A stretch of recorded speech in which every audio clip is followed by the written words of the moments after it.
swayed more if you can be a little bit likable. Yeah. You have to be liked. You know, when it comes down to selling your ideas, you got to be likable, you got to be trusting, and you got to give facts. Jason brings the facts. Sometimes, you know, maybe he needs to read How to Win. And by the way, I'm sure he's going to react to this and give whatever he's going to say. That's the disconnect between me and Patrick Bet-David. That's the disconnect between me and Patrick Bet-David. He's pointing to an 80-year-old book by Dale Carnegie. I'm pointing to a much older book and a much more profound book called the Bible. Deep down inside, Jason, while you do your reaction video and you try to trash my argument and Stephen and say we're boys and all this other stuff, privately, without telling anybody, go read How to Win Friends and Influence People. I think it would benefit you. I would like for you to start with Matthew 19 and 24. I'll say it again. It's easier for a camel to go through the eye of a needle than for a rich person to enter the kingdom of God. In the state of Pennsylvania, Joe Biden has 14 field offices. In the state of Michigan, Joe Biden has 20 field offices. In the state of Wisconsin, Joe Biden has 44 field offices. In the state of Arizona, Joe Biden has 8 field offices. In Nevada, Joe Biden has 2 field offices. Between all of them, Joe Biden has 450 full-time people on staff in 9 states, and all 9 out of 9 swing state directors. Now, based on all of our data, we do not believe Donald Trump has a single field office in any one of those states.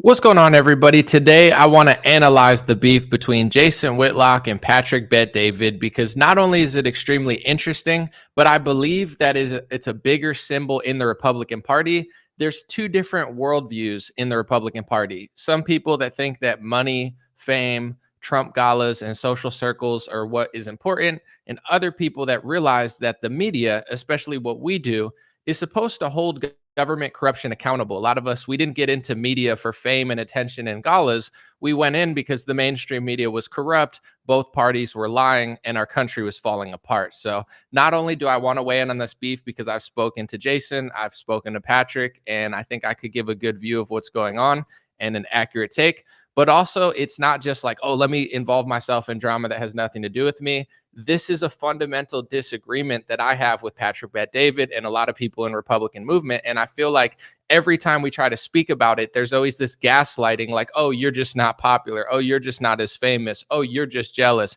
And it's like, no, media, especially what I do, what Patrick does, what Jason does, the whole point of it was people were tired of the mainstream media. People were tired of phony politicians. People are tired of Romney and Obama and all of these Joe Biden. And we're getting scammed. They're printing trillions of dollars. They're locking the country down. They're doing pharmaceutical deals. And people think that we're doing the opposite of that, which a lot of us are. But a lot of people get into this game for money, fame, attention, just to grift off of whoever they think that they could benefit off of. And then when they turn around at somebody like myself or others that are reporting things that they don't want to report so they don't lose the social circles and money, they try to gaslight their audience into thinking that we're just so unpopular, we're not likable, or we don't know how to network, when the reality is, as a media personality or a influencer, political analyst, whatever you want to call me, there's going to be a fork in the road for all of us. Do I report on the hate speech laws that Republicans are passing against the Constitution for hundreds of millions of dollars of donor money for a foreign country? Do I report that and lose the galas? Do I lose access to these media companies? Or do I go along with the grift and sell out my own country and Constitution for a deal? And I chose the path of speaking about it because I can't live with myself. I can't sleep at night, and I can't continue to do my job if I walk into work every day, stare at a camera, and know that I'm lying about the most important fundamental principle in America, the First Amendment, which seems to be what all these other Republican influencers are doing. And they shamelessly could care less about it. And then they try to gaslight everybody into thinking we don't know how to network. That's why I want to talk about this, because I'm passionate about it outside of just the beef. But that's what it is today, folks. We're going to talk about Charlie Kirk second, talking about how Republicans apparently have 0 field offices in swing states. Not surprised. Then, at first, I want to talk about the Patrick Bet-David, Jason Whitlock beef. Give me a thumbs up in the comments if you could hear me. Everything sounds good. Dreamer podcast starts now. I'm excited for today's analysis. It's going to be a great one, I promise. It's the Dream Rare Podcast. Welcome to the show. The way to get the news at the desk or on the road. Let's go. God is great and success in our control. The world is crazy, but we get better from obstacles. Yeah. What's going on Facebook? What's going on YouTube? Heidi, Leslie, we got Alyssa, we got Dale, we got Peter, Eddie, David, and a lot of people have opinions in the comments. I see some people saying Jason's not that great. You know, Patrick did this. I know Patrick's going viral now because he went on. I can't play the clip because I might get censored because of it. Not because of Patrick, but I know what's the guy's name who was selling the vaccine super hard? Oh, Piers Morgan. They did a little debate on Piers Morgan's show, and Patrick was saying basically like, yo, why are we giving so much money to Ukraine? It doesn't make any sense. And Piers Morgan said, well, what about Israel? And then Patrick waffled like everybody else. And he was like, well, I mean, how much aid do they get? They don't get that much aid. Patrick, they've gotten over $300 billion in the last couple decades. They've gotten way more money than any foreign country has ever gotten, including Ukraine. So the fact that now Patrick is on mainstream media acting like he thinks that Israel barely gets any money is laughable. So, you know, Patrick's going viral because everyone's figuring out that either he's completely uneducated and ignorant on that topic, or he's just like everybody else in Republican media. But that's another topic. I want to talk about this Jason Whitlock, Patrick Bet-David beef, because they've been going at it for a couple months now. And I think that there's an overarching message between two different mindsets in the conservative space. And I think it's really everything. I think it's even more important than pointing at the left wing every day is healing ourselves, looking into ourselves and being honest with ourselves. That includes myself, Patrick, and Jason Whitlock. I'm not above it. I'm not acting like I am. So let's play the first clip and then I'll explain it. And then we'll get into the real meat of the argument. Patrick Bet-David thinks he's slick. He's not nearly as slick as he thinks. Late last week, he tried to drag Sage Steele into his feud or dispute with me. So I saw the clips and I'll explain why Patrick and Jason are beefing because I know it. Maybe a lot of people don't. I've watched Jason's show. And to be honest, when I met Patrick at his facility, I went to lunch with him, drove in his car. We talked. He and his team had mentioned their little beef with Whitlock. So I've heard it actually from both sides. I've heard it from the PBD side and I've heard it from Jason's side publicly. But, you know, I watched the Sage Steele podcast or the parts of it that Jason covered. And Patrick was basically trying to crap on Jason Whitlock in front of Sage Steele, who is in sports media as well. She's a conservative who comes from sports media. Jason Whitlock, obviously a Christian who comes from sports media. So Patrick was trying to basically turn her against Jason the whole interview and be like, Jason's not likable. You're so likable. Candace is so likable. And you could tell that Sage Steele was pretty uncomfortable because it seems like just based off the body language reading that Sage Steele probably respects Jason Whitlock. And the whole beef, at least this is how I read it from an outside perspective, is that Patrick Bet-David doesn't respect Jason Whitlock. But the reason that Sage Steele seems like she respects him is because of who he is. And I believe that Patrick doesn't respect Jason Whitlock because he's not Stephen A. Smith or Chris Cuomo level of fame. Patrick seems like his respect doesn't come from who people are. It's what can you do for Patrick? How much money can you make for Patrick? How much fame can you give to Patrick? And it doesn't seem like he respects anybody that can't give him fame. There's no other explanation besides hiring Chris Cuomo, siding with Stephen A. Smith over Jason Whitlock. Listen, I don't care for either of them personally. I'm not saying I dislike Jason Whitlock. I think he's respectable in a lot of things he says, but I'm not like, I have no stake in this game. But Stephen A. Smith is a total sellout puppet. Like he sucks, but he's really, really famous because he plays the game. He sells the vaccine. He'll do whatever ESPN tells him to. If he says something honest, he'll apologize to Roland Martin on Twitter like he is today, saying, no, I'm not that. You know, Stephen A. Smith's a total phony. So you respect him just because he's more famous than Jason Whitlock. But you could tell that in that little beef that Sage Steele was uncomfortable being dragged into it because she probably is a Christian and doesn't see the world through money, fame, and what can someone do for me. So she's not just going to crap on somebody because they're not as famous as someone. But anyway, just to explain real quick, because I want to get into the meat of the argument. And I've heard it from both sides, from Jason and from Patrick. They invited Jason Whitlock, PBD podcast. They invited him down to be on the podcast, but they basically kind of snaked him and they didn't tell him that they were setting him up to debate Roland Martin, who's some liberal, I think, mainstream media guy. And Jason was upset, so he stormed off, not because he's afraid to debate, but because he wasn't told. They basically set him up. They drove him around, like wasted time, brought him to the thing. Like the whole thing was kind of a setup. And Jason Whitlock, I didn't hear his side of the story at first because I heard it from Patrick and his team, but they made it seem like Jason just didn't want to debate. He's afraid. He's so self-righteous, blah, blah, blah. He thinks he's so important. I mean, it's possible that he got upset and started, name dropping or whatever things he's done.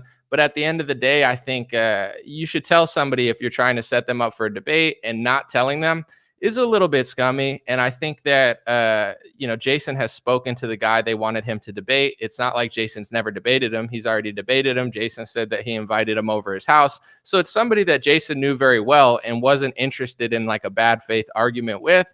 If PBD had told Jason ahead of time that he was setting him up for this debate, then it's on Jason. But if you don't tell him, you basically lie to him or sneak a debate in without telling him, run him in circles, and then bring him to your studio to do that. I mean, I don't know how upset Jason got or what he said after it, but I do believe he has the right to not want to do it. I mean, it's not that cool in my opinion. But I think, I'm going to play a few clips now. This seems to be, just from my analysis, how Patrick kind of thinks. I don't think he respects Jason Whitlock. That's why he did that. If it was somebody that Patrick respected, he never would have set him up like that or tried to snake a debate without telling them. Would you do that to somebody that you really respected? Like, do something that you didn't tell them? No, you want to be a man of your word and not, I don't do that. I don't bring people on my show and fake a debate. Like, that's real snaky and scummy. And I want people to respect and trust me. So if you come on my show, you know that there's no funny business. I'm not doing like oh, look, there's this person I didn't tell you is going to be here. It's like, no, it's just me. Like I told you it was going to be. Anyway, and even with the Vivek, that was the hardest interview I did. I told him ahead of time. I mean, everything that I did, I said I was going to do. I told his people that. I told him that I had questions, that I didn't believe him or trust him. So nothing was like out of nowhere. I literally said everything beforehand. With that being said, I'm going to play a few clips, but I think the reason that, in many ways I respect Jason Whitlock. I've made fun of him because he made fun of me. It just, man to man, he made fun of my hair. I called him fat. He might not like me because of it, but I don't really hold hard feelings to him. He made fun of me. I made fun of him. I do respect Jason Whitlock, even though he made fun of me, because I do, listening to him and listening to how he talks and thinks. We don't agree on everything, but I do believe that he is, he's not out here just chasing money and fame. I do think he's just saying what he thinks, regardless of whether it's popular.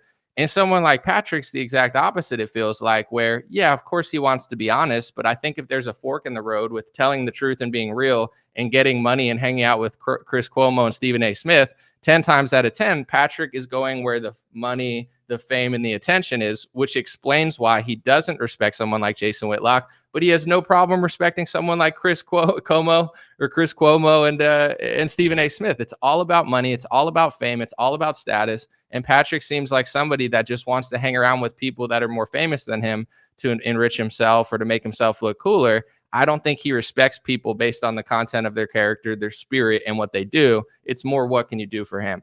And I'm going to read a few of these and look at a few of these, and then I'm going to make my bigger point, because this isn't just Patrick. This is all of conservative media, and why I'm disappointed in him, because the last thing we need, I mean, that's why I actually contacted Patrick in the first place. I'll talk about it in a second.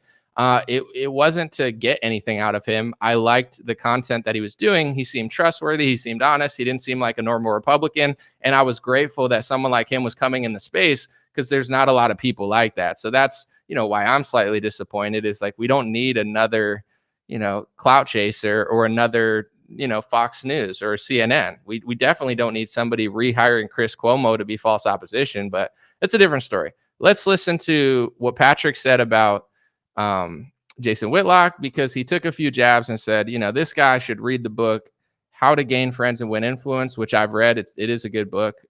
Let's listen. And I have guys that are right. Your argument is right. But there's a book written 80, 90 years ago by this guy named Dale Carnegie, who says how to win friends and influence people. You can persuade more if you can be a little bit likable.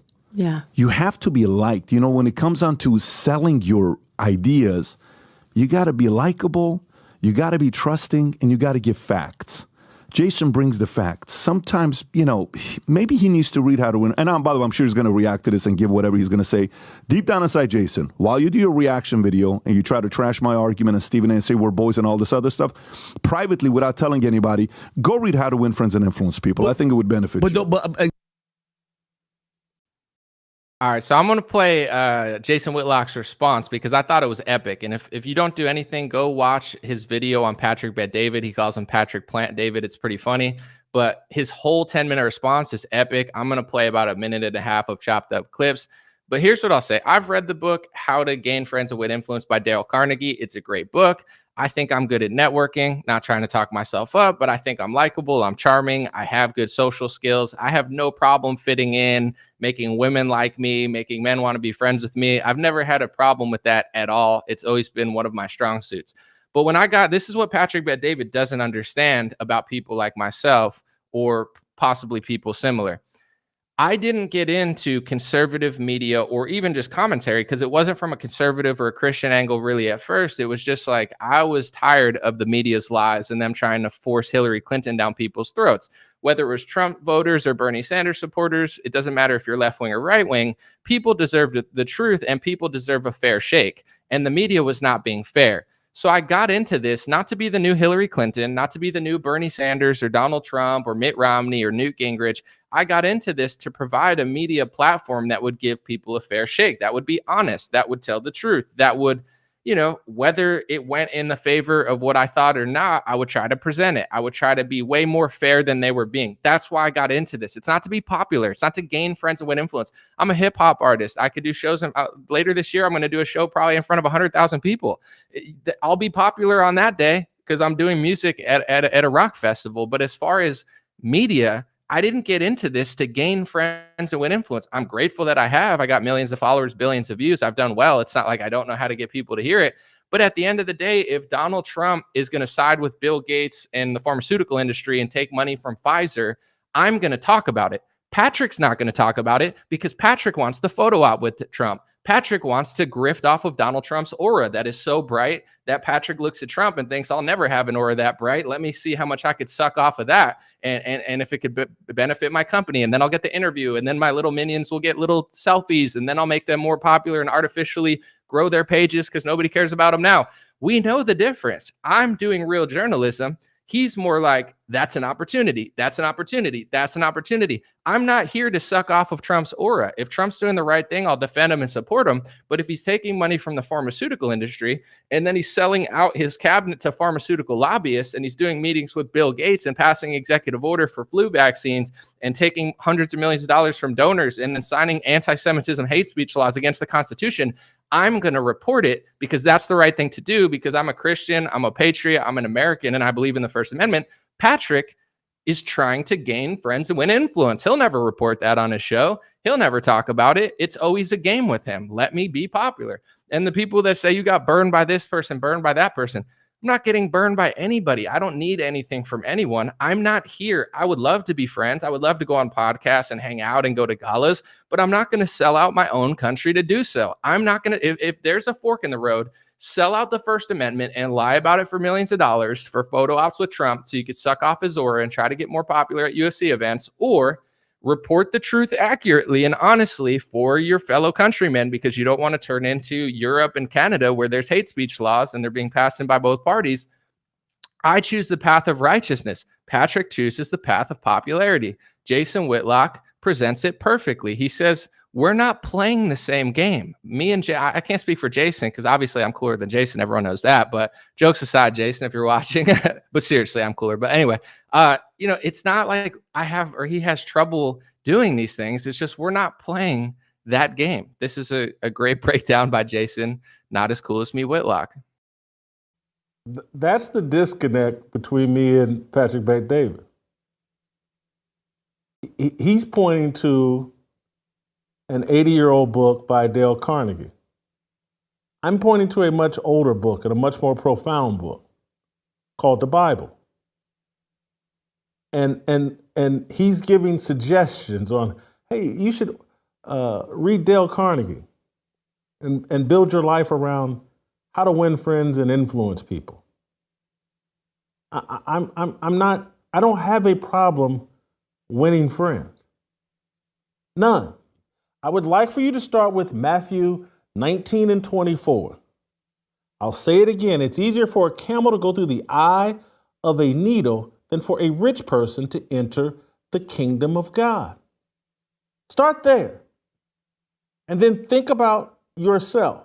When you're done with Matthew 19 and 24, go to Timothy 13 and 12. Indeed, all who desire to live a godly life in Christ Jesus will be persecuted. Then I want you to move back to Matthew 5 and 11. Blessed are you when others revile you and persecute you and utter all kinds of evil against you falsely on my account. Wrap it up, Patrick, with John 15 and 18. If the world hates you, know that it has hated me before it hated you. Read those. So I listened to Jason Whitlock's whole breakdown. I thought that was brilliant for him to say, yeah, I could read Dale Carnegie's book, but why don't you read the Bible? You know, that's the book that I'm referring to, not How to Gain Friends and Win Influence. Because in this world, especially in 2024, where a lot of the influence is wicked, that's not necessarily the path that I'm following. But when it comes to Whitlock and Stephen A. Smith, right? Because Patrick I think he's spoken to Stephen A. Smith, had him on the show. If I analyze both of those people, I've had my disagreements with Jason. I disagree with a lot of things that Stephen A. Smith, but outside of my relationship with either of them, I have more to gain off of probably Jason than Stephen A. Smith, because Stephen A. Smith doesn't care about me, but I've been on Jason's show. He's invited me on. But outside of even that, like, Stephen A. Smith is just a media puppet. Like, that's the difference between me and someone like Patrick. I don't care if you have $1 billion, $1 trillion, you've been on ESPN every day. If you're a good person, I'm interested in you. If you're Kyrie Irving and you turn down the vaccine, now you're more interesting than me to Shaq, than Shaq and Stephen A. Smith. It's not like a game for me of like, oh, I only respect people that are so famous. I don't respect fame. Fame is not respectful. Like, you know, if a music artist has 1 billion followers and they get on stage and say, screw everybody who didn't get the vaccine, you don't deserve a hospital bed, I don't look at that like, oh, wow, that person's so awesome. Stephen A. Smith is a disgrace to me. He's awful. He's recently said a little bit of truth about Ukraine and New York illegal migrants because he's pissed that people that he wants to get him aren't getting him or whatever. And I appreciate anytime Stephen A. Smith tells the truth, because it's not very often. Over the last 20 years, if his master said jump, he would jump. When it comes to corporate media, he sold the vaccine. He said nothing about mandates that I heard. He's shaming people like Kyrie Irving and others. He's just whatever. And Jason, although he has some unpopular takes and he might say some things that ruffle people's wrong feathers, Jason Whitlock is not that guy. He's not a guy just trying to suck up as much money and fame from media. He's already been in media. He's probably made millions of dollars, and now he's got a Blaze TV position. He says what he wants. He talks about sports and other stuff. And, it's like, I don't respect Stephen A. Smith or like Stephen A. Smith more just because he's more famous. I respect Stephen A. Smith less because he's a way bigger fraud than Jason Whitlock will ever be. That's how I look at things. When it comes to, let's just say, Ben Swan, who I've spoken to, I've talked to, he's been in media, but then he got kicked out for reporting on stuff, and now he's running his own media company. I respect Ben Swan more than Chris Cuomo, because Chris Cuomo is more famous than Ben Swan. He's probably richer than Ben Swan. He's more well-known for Ben Swan. He could probably get me more deals than Ben Swan, but Chris Cuomo kind of sucks. Now he's rebranding as fake opposition Democrat media and fake independent media like PBD to then tell people that you're getting both sides of the equation. You're getting the fake right and the fake left. You're getting these fake conversations to rot your brain so you think you're getting the full worldview, when in reality you have low-level Republican content. They won't invite high-level Republicans on to make them look stupid because they know that they'll look stupid. So they just bring on an even dumber Democrat to make them look even smarter. Put me next to Chris Cuomo, I'll look like, the Jeopardy winner who won 40 times in a row.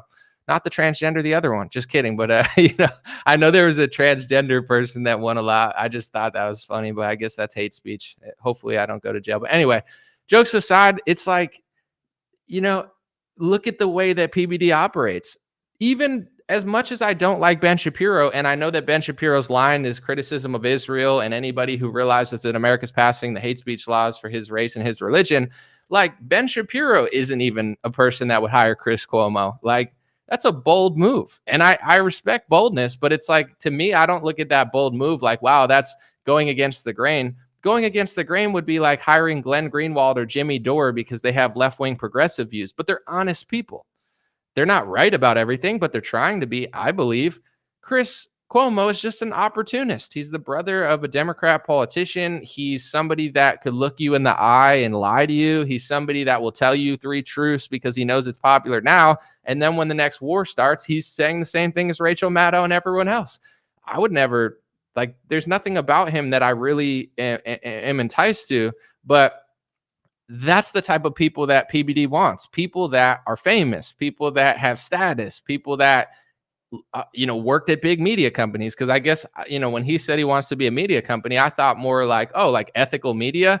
I was thinking like a Christian. I was thinking like a patriot. I forgot he came from the, I think he did like MLMs and like multi-level marketing scheme and insurance. Like when I was a kid, I didn't grow up and say, I want to sell insurance. I wanted to do hip hop. And now I play shows in front of hundreds of thousands of people. I'm not trying to compare, but it's like, anybody that makes hundreds of millions of dollars in insurance, I guess I was thinking he was trying to make like a real good Christian American media thing. I'm mistaken. It's like he wants to be the new CNN. It's business, it's money, it's status. Like the truth, as much as like people fall for his thing, he wants people to like not watch it, but it's like, who would hire Chris Cuomo? It's somebody that wants to be the new CNN or the new MSNBC. They see the media falling and they don't think, oh, let's be really ethical media that helps America. It's like, no, let's just take what they have and make hundreds of millions of dollars or billions of dollars like they used to make. But since nobody trusts them, people will trust me. I just got to rebrand them and, fix them up a little bit and then put them on the cast and then people will fall for it. So, it's my mistake, but I thought that he was trying to build something of that sort. And with me personally, because I do have a personal side of this as well, this is what really, like I'll just say this before I say that. I saw Patrick and Jason talking and Jason calling him a plant and saying like, you want me to have influence and I believe in the Bible. And this is just what it reminded me of. Every time, and this has happened since 2019, when Patrick was just selling multi-level marketing insurance and making hundreds of millions of dollars selling insurance, I was in this media sphere, and every time I said the truth that Republicans didn't want to hear, they'd always gaslight their audience and say, oh, Anomaly's just jealous. Anomaly's not popular. No, I got to the same fork in the road as everybody else, and people don't even know this. They basically, I wouldn't even say bribe, but they try to fly everybody to a foreign country. That's Republican media. If you get high enough in Republican media, they try to put you on a flight to a foreign country to meet with a foreign government. And most of the people that you're watching, they've probably done it because they said it to me. Do you want to go to Israel and meet with the government? I said, no. It's not like, I don't know. I'd rather just go there as a spectator. I'm not trying to meet with foreign governments. I don't want to do that. I'd rather just go and hang out and go to bars and stuff and be a normal citizen. But that's the game of Republican media. You get to the fork in the road. Do you want to take a trip to a foreign country to meet a foreign government? If you say no, okay. Well, if you say yes, then you get a little bit higher, it seems like. And then, all of a sudden people that did that are in politics and this and that. Shocking. But anyway, it's like, okay, we're going to pass these hate speech laws. Are you going to talk about it? Oh, you are? Then we're going to call you far right. Then we're going to call you anti-Semitic. So it's not, I don't have a problem networking. I don't have a problem being popular. I chose this path because it was the righteous one. I can't sell out my country. I'm not Patrick Bet-David. I didn't wake up and sell insurance to make hundreds of millions of dollars. I did things and earned it my way. I didn't buy myself into this. I'm going to do a show in front of 100,000 people, not because I paid for a photo op, because I'm good at music and I got recognized by a band that has a huge audience and they want me to perform with them at the biggest rock festival in the world. I earned it with my soul, my passion, and my talent, not my multi-level marketing insurance money, and that's fine. But it's like, to disrespect everybody because they're not rich like Stephen A. Smith and Cuomo, it's a little bit annoying. And just like he disrespected Jason Whitlock, he disrespected me. And I'm not saying it's so crazy or anything, but he tried to hire me. He talked to me. I met his team. I hung out there in Florida for a week, talking to him, talked to the lawyers, all that stuff. And it wasn't always Patrick directly, but his team.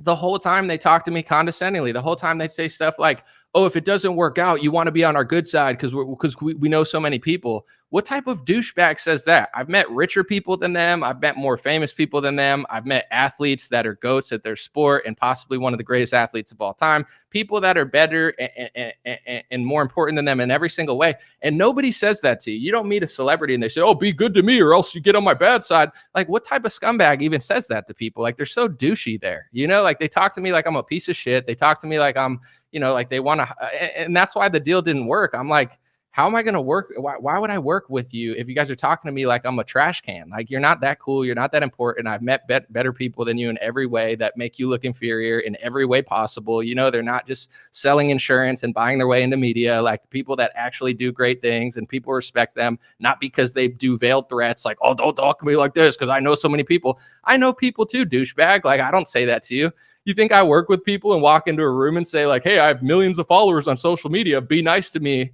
Because I have a following. Like, what type of scum douchebag does that? You know, that's so grimy. But it's like, it's because I don't have the following like a Chris Cuomo. Even though I'm bigger than him on some social media, it's not a competition. It's like, that's what they want. They want a Stephen A. Smith, lots of money, ESPN, Chris Cuomo, CNN, political connections. Wow. You know, of course he likes Candace Owens, not because of the content of who she is, which is great, because she's so famous, fame, money, fortune, power. And then the second somebody is righteous and says, you know what? I'll sacrifice fame, money, power, and galas with Trump photo ops to tell the truth about them infringing on the First Amendment. People like this will then gaslight their audience and be like, oh, they just don't know how to network. Oh, they're just jealous. Oh, they're not as popular as Stephen A. Smith. I can't speak for Jason Whitlock, but I guarantee you, as somebody like Jason Whitlock that was in conservative media for 30 years, he probably could have been in that position if he played the games that Stephen A. Smith played. And the difference between Jason Whitlock and Stephen A. Smith, it's not like, no offense, but Stephen A. Smith, it's not like he's Brad Pitt or something. Like, it's not like he's there because of his looks and his, you know, he yells a lot. Like, he's got an interesting personality, but it's like, what's the difference between Stephen A. Smith and Jason Whitlock? It's not like he looks amazing on camera or anything. I'm just being honest. It's like, he plays the game. There's levels. You want to sell out more, sell out more. You think Stephen A. Smith could be as famous as he is if he didn't sell the vaccine and scam everybody for the pharmaceutical industry? No. And I doubt someone like Jason Whitlock, although we don't agree on everything, he doesn't seem like he's that type of person. He's not just trying to climb the ladder to see how much fame and money he could suck up at any cost. But people that climb the ladder and fame and money and suck up as much money at all costs, they're the ones that always try to gaslight everybody and be like,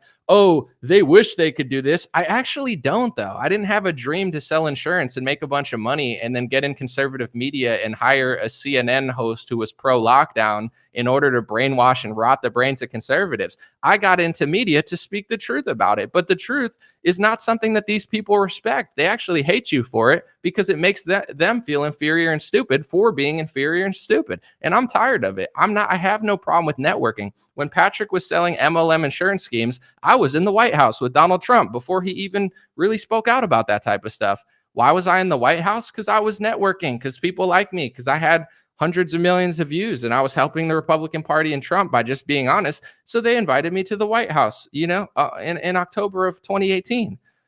I have no problem networking. I have no problem getting to the White House, getting to galas, getting invited to Trump property. I've been invited to Trump property 4 years ago, but all of those opportunities ended for me when I started speaking the truth, first about the speech laws that Donald Trump and Ron DeSantis passed, and then about the lockdown, the vaccine socialist scam that Donald Trump did.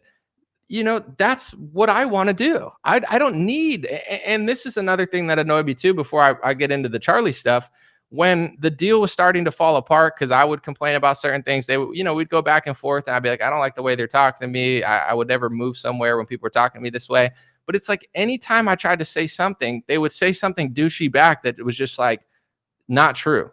Like, I was talking on the phone and I was like, hey, if this is going to work, if not, no problems. But if this deal is going to work, this and this needs to make sense and this. But I never talked down to them. I always said, I respect you. I liked you. It was always just, this is what would make sense for me. But I never talked down to them the way they were talking down to me. But in general, then Patrick said to me one time, oh, you remember you came to me for a job.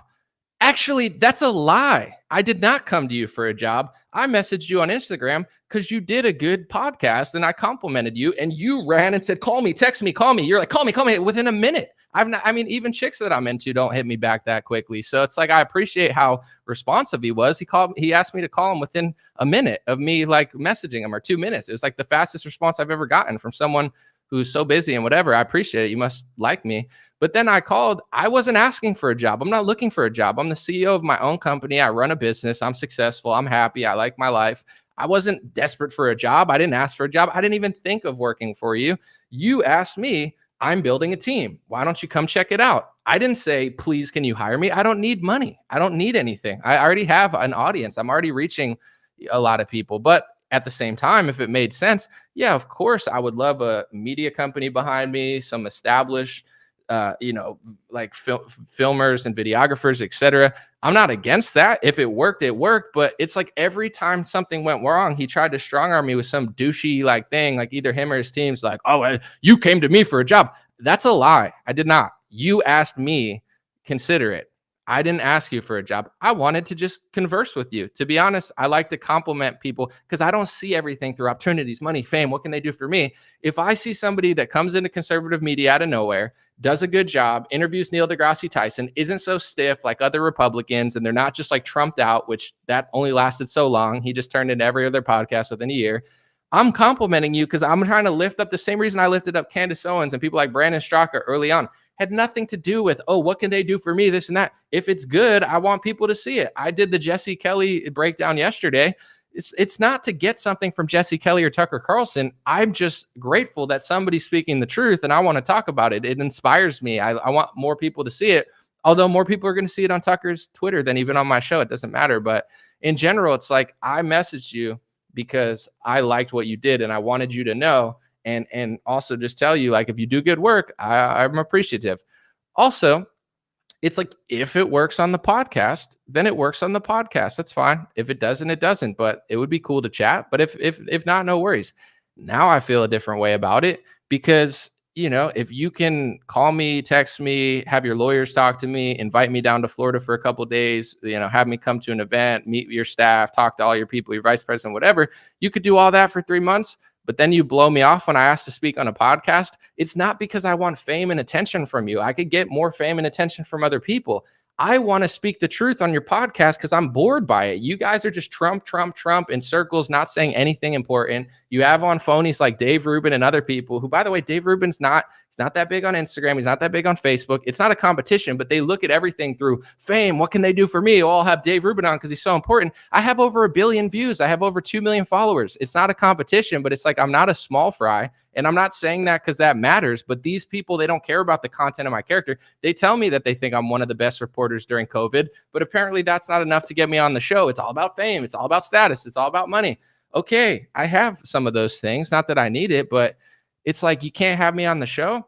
And the reason that it's annoying is because I talked for 5 months to these people. I mean, it's like, but they don't respect me enough to have me on the show, just like they don't respect Jason Whitlock enough to not try to, you know, snake him with a fake or a debate that he didn't know about. But they respect Stephen A. Smith because he's powerful, even though he's a scumbag. They respect Chris Cuomo, even though he sucks. Like, they respect fame. They respect money.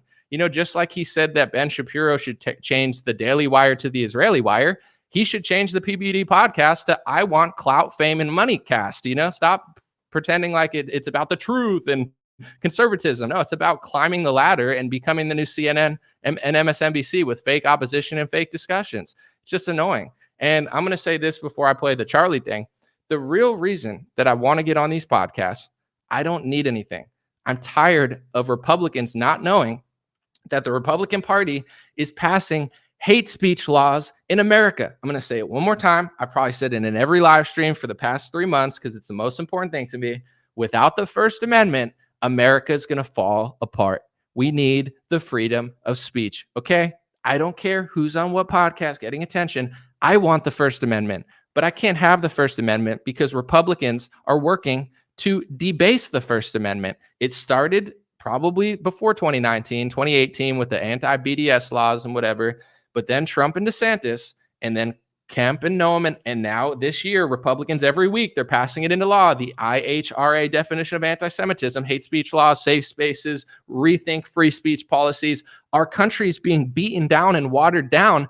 And I don't know if I'm allowed to say this, but I'm going to say it anyway.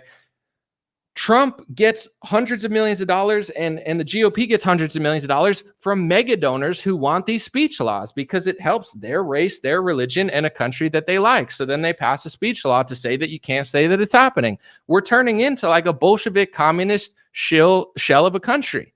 And nobody seems to care in Republican media. So if you invite 30 dummies on your show that never talk about this, and you say you're going to hire me for 3-4 months, you don't. You hire Chris Cuomo, who will never talk about this. You have guests that'll never talk about this. You never talk about this. Your co-hosts never talk about it. That's why I want to go on the show. I don't need anything. I'm not desperate for money. I don't need a job. I could quit for a year, come back, and still have money. I'm fine. I'm not saying I'm that rich, but it's like I saved money. I'm not broke, and I'm not desperate. I don't want people to look at me. I want people to learn about these speech laws. If there were 10 other influencers going around the podcast talking about it, I would never even ask to be on a podcast because I don't really give a shit. To be honest, at this point in my life, like I don't care. I want people to realize that Republicans are selling them out. And I'm starting to feel like it's like a concerted effort because it's like they invite you to fly to a foreign country. They ask you to sell speech laws for a foreign country. You're not, they pass the speech laws for a foreign country. All these hosts like Patrick Bet-David, they know everything, but when it comes to Israel, he goes on Piers Morgan and acts like, how much money is Israel getting? Over $300 billion, adjusted for inflation over the last 50 years, more than Ukraine has ever gotten, more than any country has ever gotten. Number 2 isn't even close. I think Israel has almost doubled it in foreign aid. So it's like you're going to now gaslight your audience into thinking, like, that's not going to work, bro. I'm sorry. It's not going to work. Everybody sees it. You're getting ratioed on your Instagram. For somebody, how to gain friends and win influence. If you're so influential and you have so many friends, why is 95% of your last Iran post on Instagram? Why are 95% of your audience calling you a shill and calling you a phony and saying you sold out and saying you're controlled opposition? The Dale Carnegie book doesn't talk about that. That doesn't look very popular. You can't just come into truth or conservative media treating everybody like shit, just like rolling out the red carpet for Stephen A. Smith and Chris Cuomo, and then acting like everyone's going to trust you forever because they're not, And I don't meet people and say, oh, be nice to me because I have millions of followers. No. What the hell is that? Like a veiled, like hold it over people's head? What type of scumbag does that? Oh, you want to keep good relations with me because of this and that. That's implied. When I hang out with the GOAT of a sport, it's implied that I don't want to burn a bridge with them because they're awesome and they know a lot of people like that. Yeah, that's obvious. But it's like, if you're going to say that to people all the time, you're just a douchebag. You know what I'm saying? In your team, it's like, God bless a lot of people there. They're cool. It's not everybody, but one person just kept talking to me like I'm a trash can. It's like, who do you guys think you are? It's insane. But I'm going to play this clip of Charlie Kirk real quick. I just want to make this point in general. In conservative media, there's 2 different types of people. And this Charlie Kirk thing is going to really drive it home. There's people that they think it's all about them. They tell you that they're Republican activists. They go to galas. They dress up. They're hanging out with Laura Trump. They're doing karaoke with Don. They're at all these things. Have fun. Ha ha. It's fun. I like having friends too. But at the end of the day, these people are completely lobbied and controlled. They're not going to criticize anything that the Republican Party. They're just going to follow Trump like a little dog on a leash. And that's what everybody does in Republican media. So they don't understand that people like myself exist that don't care about money. When I was 19, I didn't say, let me make hundreds of millions of dollars selling MLM insurance schemes. I said, I want to follow my passion and my soul and my spirit. And I don't care how much money I get. It would be nice to get some, but at the same time, I'm not desperate. And when I met with major labels in 2010, 2011, Jam Master Jay from Run DMC, his kids were huge fans of mine. They knew all my lyrics when I was 19, 20 years old. And they hit me up and they said, there's record labels that I want to bring you to. My father's Jam Master Jay. We're well connected. Let me bring you to New York. Let's go to these record labels. So they started shopping me around to record labels. And when it didn't make sense, I didn't do it. I didn't say, oh, I want money. I want to sell insurance. I want to sell lies. I want to be a star. I want to be a pop star and a rock star. I said, You can't buy me. I don't care if it's $1 billion, $1 trillion. You're going to, connect me with Jay-Z and Kanye West. If I don't want to do it, I'm not going to do it. That's the person that I am. And people that just care about money, fame, and attention, they're constantly trying to gaslight everybody because they can't fathom that not everybody just wants money, power, fame, and to suck off of the aura of Trump over journalism or the truth.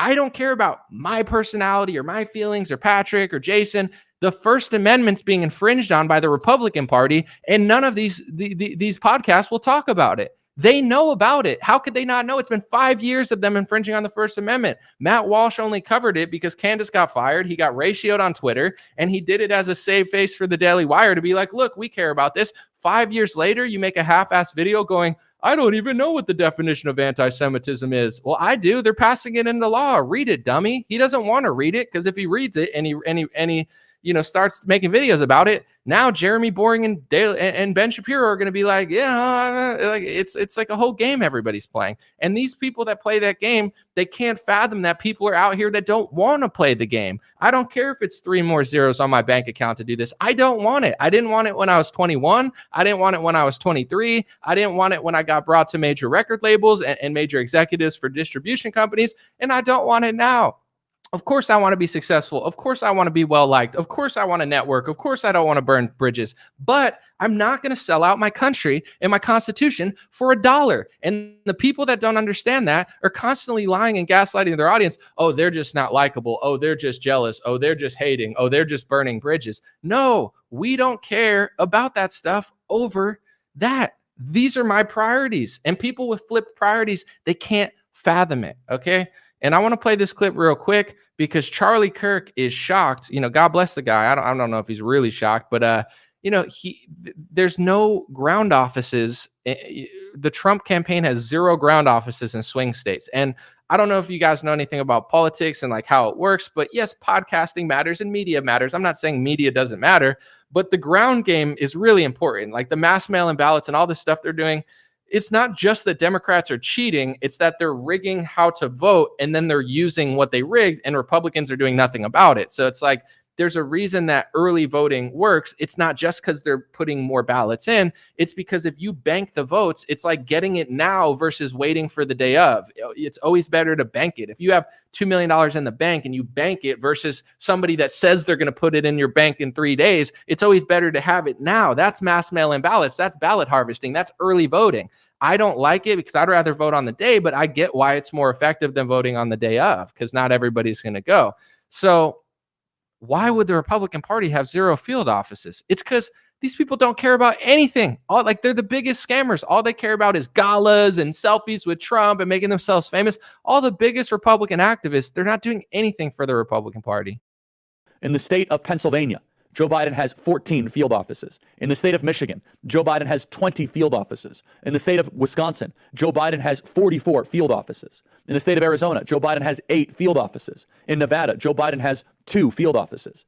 Between all of them, Joe Biden has 450 full-time people on staff in 9 states, and all 9 out of 9 swing state directors. Now, based on all of our data, we do not believe Donald Trump has a single field office in any one of those states yet open. I'm sure they're trying to fix that. Joe Biden has 44 field offices in Wisconsin, one of the most important swing states in the country. Trump has 0? Trump has 0 field offices in Wisconsin. 0. And people will wonder, like, how could they do this? I'm not saying the things that I say. Someone said Wisconsin has a lot for Biden, hopefully for Trump, or hopefully someone's doing something. I'm sure they're doing something, but maybe not the type of field offices Charlie was talking about. It came out before Ronna Romney McDaniel got fired, they had a side-by-side. I did a video about it. It was like the Democrat and the Republican, the DNC and the RNC, how they spent money.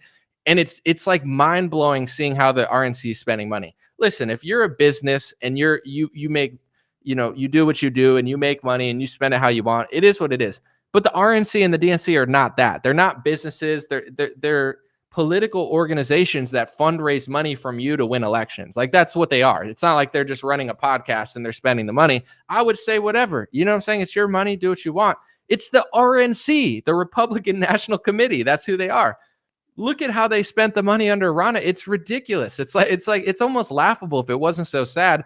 The Democrats are like spending their money on things that matter and field offices and this and that. And the Republicans, one of the biggest things they spent were limousines. It's like, listen, I like a nice limousine. I mean, I can't think of the last time I was in one. I'm not really like a limo guy, but it's like for the RNC, if you're going to buy a lot of money in limousines, at least be doing the ground game more than the limousines and only use it when you have to. It's ridiculous. So I'm personally not surprised by this, and this might upset a few people, but this is like a concept that I want, hopefully, people to understand. You don't want to play the victim completely when it comes to politics. If you say, we can't possibly win, the election's rigged, then don't even run. But people think if Trump wins, he won fair and square, or they cheated and they couldn't cheat enough. If he loses, it was rigged. Like there's no, and I'm not saying that they won't rig anything. I'm just saying in general, if your only two options are Trump wins and it was somewhat fair, but or Trump loses and it was 100% rigged, that means you have no accountability for yourself. You think there's nothing you can do, nothing you could say, no change that you could make. You understand? And I don't understand it.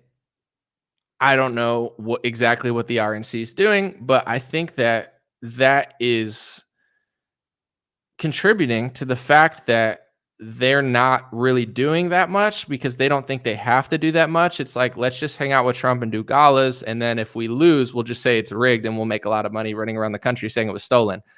It's like, what about right now? What could we do right now? If you're in, I don't really care about the Republican Party that much. I kind of hope they win because they're better than the Democrats. But if they can't stop passing speech laws for foreign countries, I'm not that interested. With that being said, it's like, who's doing what? Scott Presler's doing something. Someone's doing something somewhere. Like there's some smart people got to be doing ground game, but I don't care about Republican infrastructure enough to like get into this stuff. Like I'm doing news analysis. I believe that has a benefit, but I'm not like a Republican activist at this point. If I was, I'd be looking at Pennsylvania, Wisconsin. Like my opinion doesn't matter. Like people are like, who are you voting for? I live in California. It doesn't matter. My vote pretty much matters not at all. You know, how the electoral, whose vote matters the most. It's not everyone's, you know, it's Pennsylvania, Florida, Georgia, Nevada, Wisconsin, Michigan, Arizona. You know, these are the states where it's like, it's kind of close. Even Texas matters because it's like, you don't want to lose Texas. That's for damn sure. My vote, it's kind of irrelevant at this point. You know, it's like California. Republicans are not going to win California, so who cares? I hope that they're spending some time in Pennsylvania, etc. Someone said, I live in Pennsylvania. It doesn't look good. That's kind of my interpretation of it too. But I want to say this first. I'm not good at predicting elections. I'm always wrong. I don't have a good read on the rest of the country. I always think that people think things that they don't. It's not about what I think. It's about what everyone thinks. So I'm not really sure what's going on. But this is what I do know. Talking to people that are like really pro-Trump and really big in the circles, all they do is sniff their own farts and they think that everybody's sniffing their own farts. Like if you go to Pennsylvania, of course there's a lot of people who like Trump, of course, but there's also a lot of liberals. You understand? So it's like, if you want to win Pennsylvania, you got to be like, all right, people like us, but people don't. Women overwhelmingly doesn't, women overwhelmingly don't want to vote for Trump. But I think that people in the Trump circles are like, nah, they'll like us. They'll vote for us. They like us because we like ourselves. And I don't know that that's necessarily true. And also, I think in order to win it, you got to figure out a ground game and like how to really win it. But I don't know that people are necessarily interested in that. It's more like just hanging out and networking and being like, wow, we're so great. We're listening to Carrie Lake speak. I don't know that that's how you win Pennsylvania. I'll read a few comments. I'm going to try to keep it under an hour, but I hope that they figure something out. I hope they get some stuff. Charlie did mention that one of his companies, Turning Point Action, had some stuff on the ground. We'll see what happens, but I think the election could go two ways. Trump could win because people are tired of Biden. Trump could lose because there's just a lot of people now in this country, women, younger people, other groups that they're not as conservative as everybody else. Someone said John Fetterman makes sense sometimes. I mean, he just loves Israel. I don't know that also he says like the police are not the problem. So yeah, he's definitely turning into like a Fox News Zionist Republican Democrat guy. It's an interesting breakdown. But let me read a few. Anomaly and Jesse Kelly collaboration. I would love to chat with him. I think he's an interesting guy, but it's on him.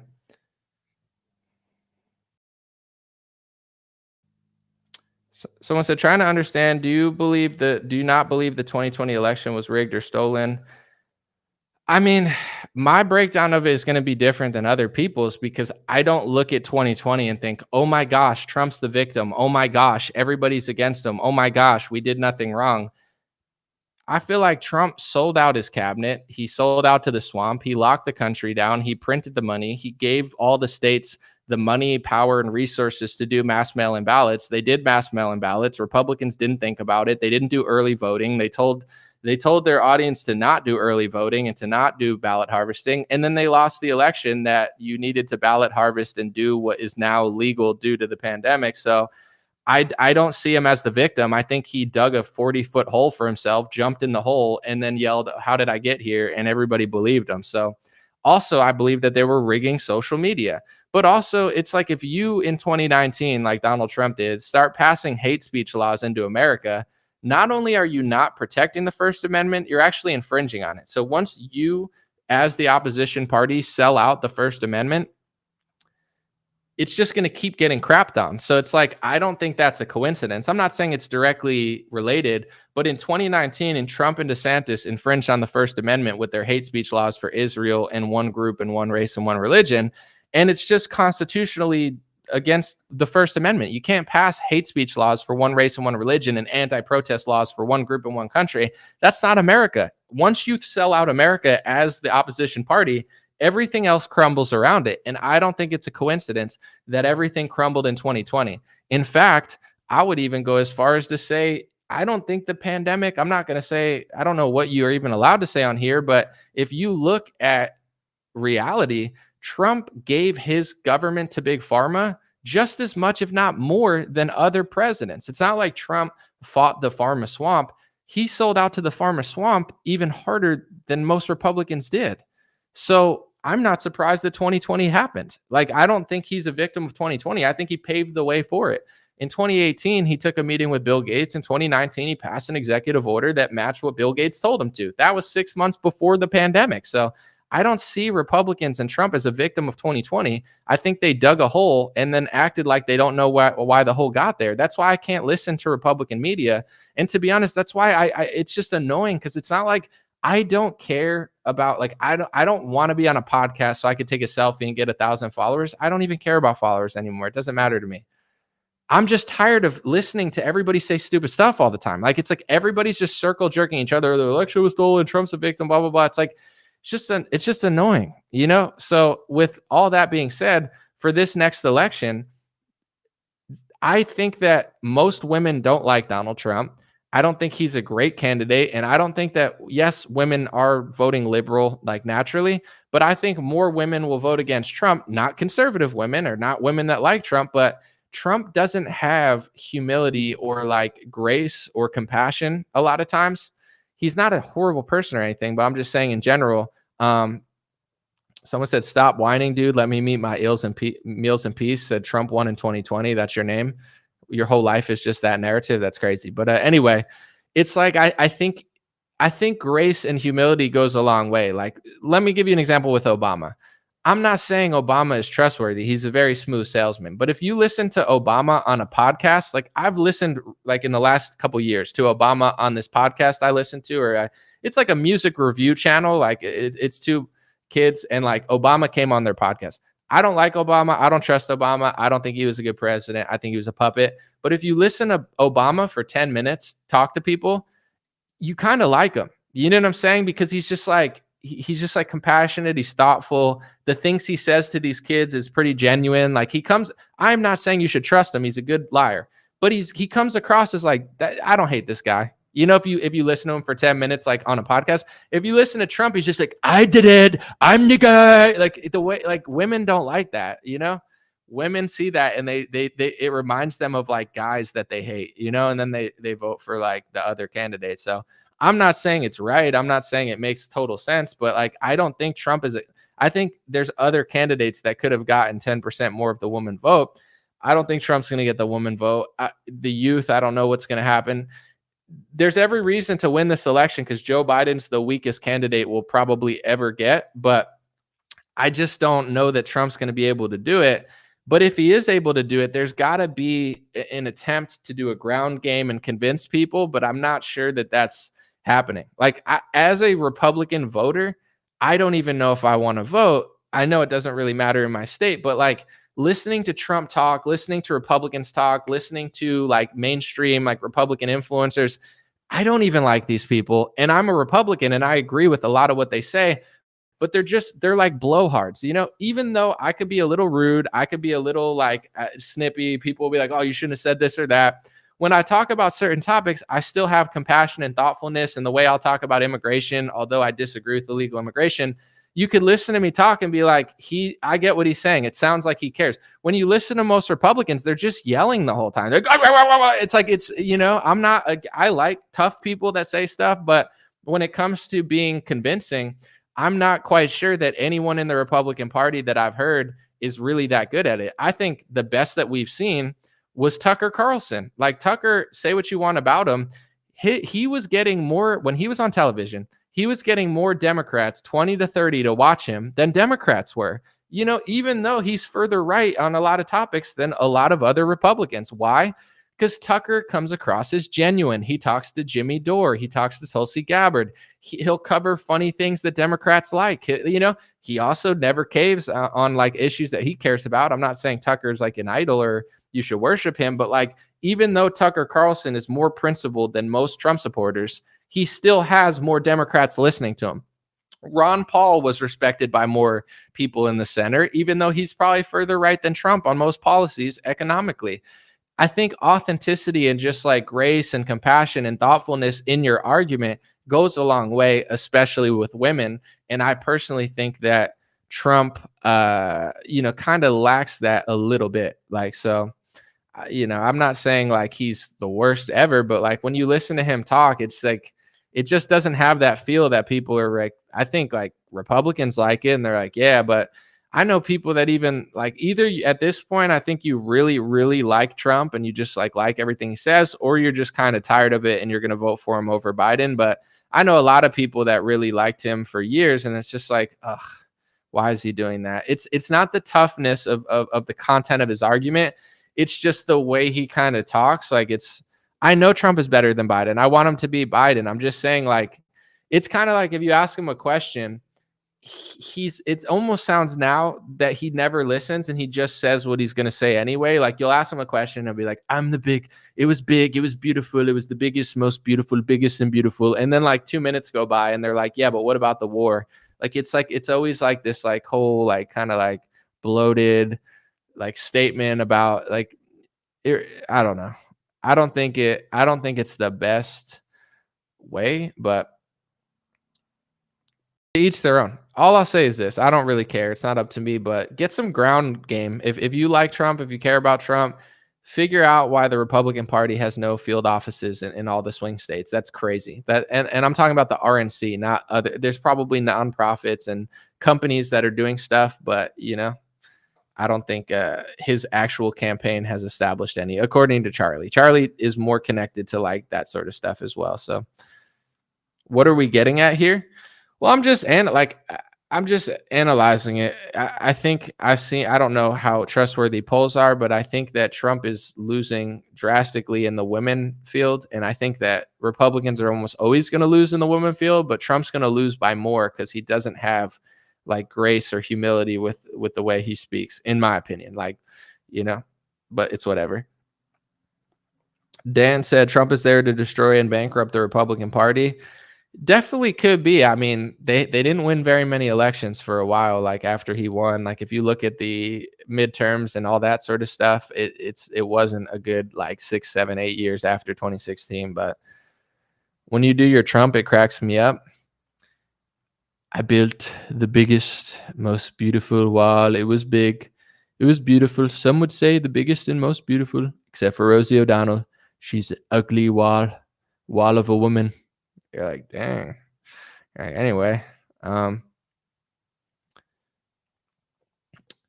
someone said Trump is the only one raising money. No, for sure, he's the cash cow.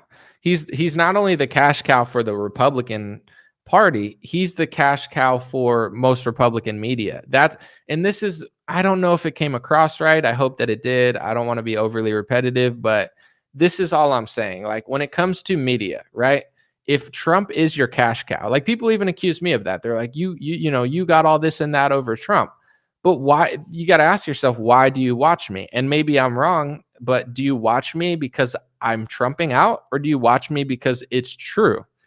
Do you like the truth? Do you like the fact that I'm being honest about what the government's doing, or do you just like the Trump fandom? Because all of my Trump videos where I was supporting Trump, defending Trump, I still stand by what I said then because it still makes sense now, or I hope it does, because I wasn't lying. But if you look at 2019, 2020, the reason I started reporting against Trump is because he started doing against the Constitution, against capitalism, against libertarianism, against the principles of economics, like, for the pharmaceutical industry. So I don't know what you want out of me, but I think the reason that most people don't do what I did then is because they're professional Republicans, professional activists, professional Trump aura sniffers. So once you get invited to Mar-a-Lago, once you hang out with Trump and Dana White and all this stuff, now when the fork in the road comes, should I report something that Trump didn't do, or should I just play dumb? Most people play dumb because it's financially incentivized to do so. They can't tell the truth about that anymore because they've been lobbied. But that's why with politics, this is all I'm going to say. I don't want to be friends with a bunch of politicians unless they're really awesome. Even Thomas Massie. I like Thomas Massie. I feel like he's the best Republican we have.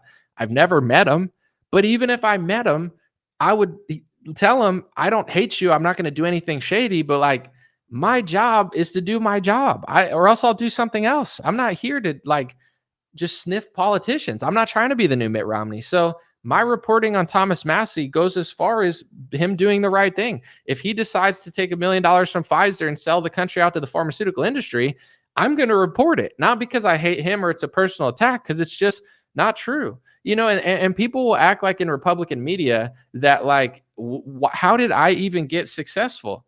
By calling out fake media and being honest. And I'm not saying like, I'm even trying to be a critic, but I despise what the media is doing. I despise CNN. I despise ABC and NBC and New York Times and Washington Post. And I wanted to do a better job. So now if people come in as conservative media and they do similar stuff that the other side is doing, I don't know any other way to do this. Like I'm not trying to pick fights with people, but it's gotten to the point where the fork in the road has gone so far in different directions that I don't live in the same reality that a lot of these other people live in. Like I don't live in a reality where I'm supposed to just lie on behalf of a politician when they're printing trillions of dollars and selling vaccines for the pharmaceutical industry. Like I can't even fathom why I would ever do that. But apparently 80% of Republican media, that's all they do. They're not real journalists. They're not real political commentators. I don't even say I'm that. I'm a news analyst. Sometimes I do video journalism, but I'm a news analyst. I'm analyzing the news. If I'm going to analyze it, I'm going to say what I believe is true. I'm not going to analyze it fakely because somebody paid me off, or analyze it fakely because I got invited somewhere. I can't do it. I'll either just not talk about it or be honest about it. I can't just lie, but everybody seems totally fine with that. It's like, let me just not do that because of this. And I don't really understand it. So that's kind of the fork in the road that everybody's gone. And this is the most, I would say, annoying part, because if you're a news analyst, analyze the news. If you're a podcast.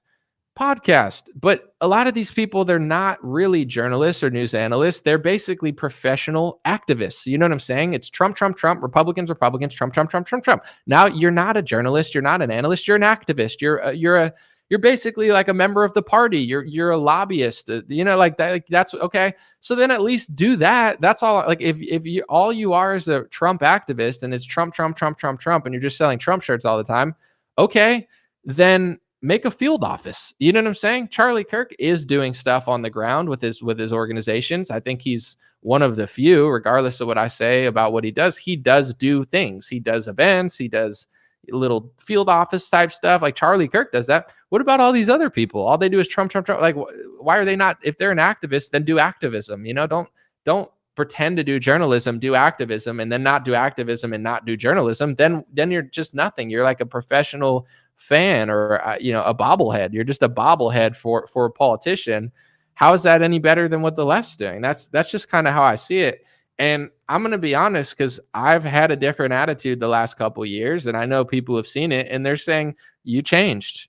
You've changed. You're different. You're not as nice as you used to be. You're not. And the truth is, you're not wrong. I definitely did change. I changed because I was peaceful. I'm still peaceful, but I'm just saying I was peaceful, calm, hippie style. Like, I don't want to talk about anybody. I don't want to say anything. I don't want to, I don't want to talk about Charlie Kirk or Ben Shapiro and all this sort of stuff. I was that person. And then the Republican Party sold out the First Amendment. And then they blacklisted me from Republican media. And then they started smearing me behind the scenes as far right. And then they locked the country down. And then they said 15 days to slow the spread. And then for 2 years, I got harassed for not wearing a pharmaceutical mask. And then Donald Trump called himself the father of the vaccine. And then, Democrats tried to mandate it. Yeah, I'm not the same person. Yeah, I'm not as nice as I used to be because I was somewhat naive, even though I knew how crazy everything was. I never thought they were really going to lock down the country, but then they really did. So it's like, once that happens, yeah, I'm not who I was because I got locked in my house for 2 years and treated like a slave and an animal by the government and corrupt pharmaceutical industry. And, people think this is out of nowhere. And I hate to be repetitive, but I want to drive this point home because I'm tired of reading comments about other things. People are talking about my hairline and other stuff. Make fun of any of that you want. I don't really care. My hair's still long, but in general, it's whatever. It doesn't shave it off, it doesn't define me. I forgot what I was even going to say. But at this point, I guess I just don't really care. Oh, I remember what I was going to say now. It's not that I have trouble networking. It's not that I have trouble making friends. It's not that I have trouble getting on podcasts. It's not that I have trouble being cool with people, but that's what Republican media has turned into. It's like, be cool with us or we'll kick you out. Lie with us or we'll kick you out. Cover this up or we'll kick you out. I'm not interested in doing all of that stuff. You understand? It's not like I just started complaining about Ben Shapiro and Charlie Kirk because they wouldn't give me opportunities. No, I realized what they were doing in certain cases. I started talking about it nicely, respectfully, calmly, just pointing it out. And just by simply go watch my videos from 2019. I don't even think I used to raise my voice at all or even change my tone. Go watch those videos. They were behind the scenes running around, calling me far right, calling me anti-Semitic, calling me too much. Why? Because I knew the Republican Party was getting paid by donors to sell out the First Amendment. And the whole Candace Owens situation, I already knew that 3 years before it happened because it happened to me behind the scenes. I wasn't saying what Candace was saying. I wasn't even going as hard as she was on certain topics. It's just talking about it at all gets you blacklisted. So it's not that I need to talk to them, but it's like these people, right? We share audiences. These people are telling you that they're the truth while they're running around behind the scenes trying to. I've never done that to a single person. I've never once told anyone not to talk to anyone or that they shouldn't be on a podcast. Talk to whoever you want. You understand? Like, I'm not the gatekeeper of podcasts and who people should and shouldn't talk to, but they've done this for 3, 4, 5 years. So, how do you think I felt? Because they did that to me in 2019. In 2020, like barely any of them reported anything accurate or interesting about the lockdown. Like, name in the comment section. Like, if you look at my reporting from 2020, even Patrick said you were one of the best COVID reporters during, the lockdown. You're damn right I was. You know why? Because I'm trying. It's not because I'm so much smarter than everybody. I just am who they pretend to be. So I do the work that they pretend to do. I don't have foresight or insight like a prophet. I just do the math that they're not doing. And I'm not afraid to lose a social circle to tell the truth. And it paid off tremendously during the lockdown for me, but it's not like I did it because I knew it was going to pay off. I did it because it was the right thing to do. And it just so happened that the whole world wanted to hear it because everybody was experiencing the lockdown. Name 5 conservatives that were good from April, May, June, July, August, September, October, November of 2020. I can't even think of 5, because everybody, I realized they're not analysts or journalists. They're professional Trump butt sniffers. They don't have opinions of their own. If Trump does it, they like it. If he doesn't, they see everything through the lens of that. They'll talk about Trump and the medication he took and the death. It's like they're not looking at it and being like, okay, that's what Trump said. I'm going to consider it, but this is who I am and this is what I'm seeing. And I'm going to look at the whole thing. It's everything is, did he do it? Did he not do it? Did he say it? Did he not say it? Like, it's like basically the world is this and you're just looking at the lens like this. That's like what they're doing. And I was looking at the whole picture. So that happened. And then the Candace thing just kind of blew the lid off of everything, where it's like, that's what they've been doing behind the scenes. And, that's just how I feel now. Even seeing the whole PBD Whitlock thing, of course, I have a personal feeling about it because of the relationship and the situation, but it's not just because like, oh, he hired someone else because of me. If he hired somebody good, cool. But if you hire Chris Cuomo, it has nothing to do with me. Like, even if I never met Patrick and I saw him hire Chris Cuomo, I would be like, that's whack. You know what I'm saying? Like, he's a fake opposition, fake Democrat to make these fake discussions and fake left and right paradigm. It's not of interest to me. That's fine. Everybody can do what they want, but I don't have to agree with it. And if that's who you're interested in hosting, but you're not interested in hosting a real conversation, then I just don't, I've like, what do I have to pretend like it's so awesome? It's just another fake Republican jump off to trick Republicans and rot their brains so they could never figure out what's going on. That's just what it seems like to me now. It's like, yeah, let's just have these discussions about Trump and this and that and this, and it never gets to the root of anything. So, combine all of those things from what they did in 2019 and 2020 and what they're doing now.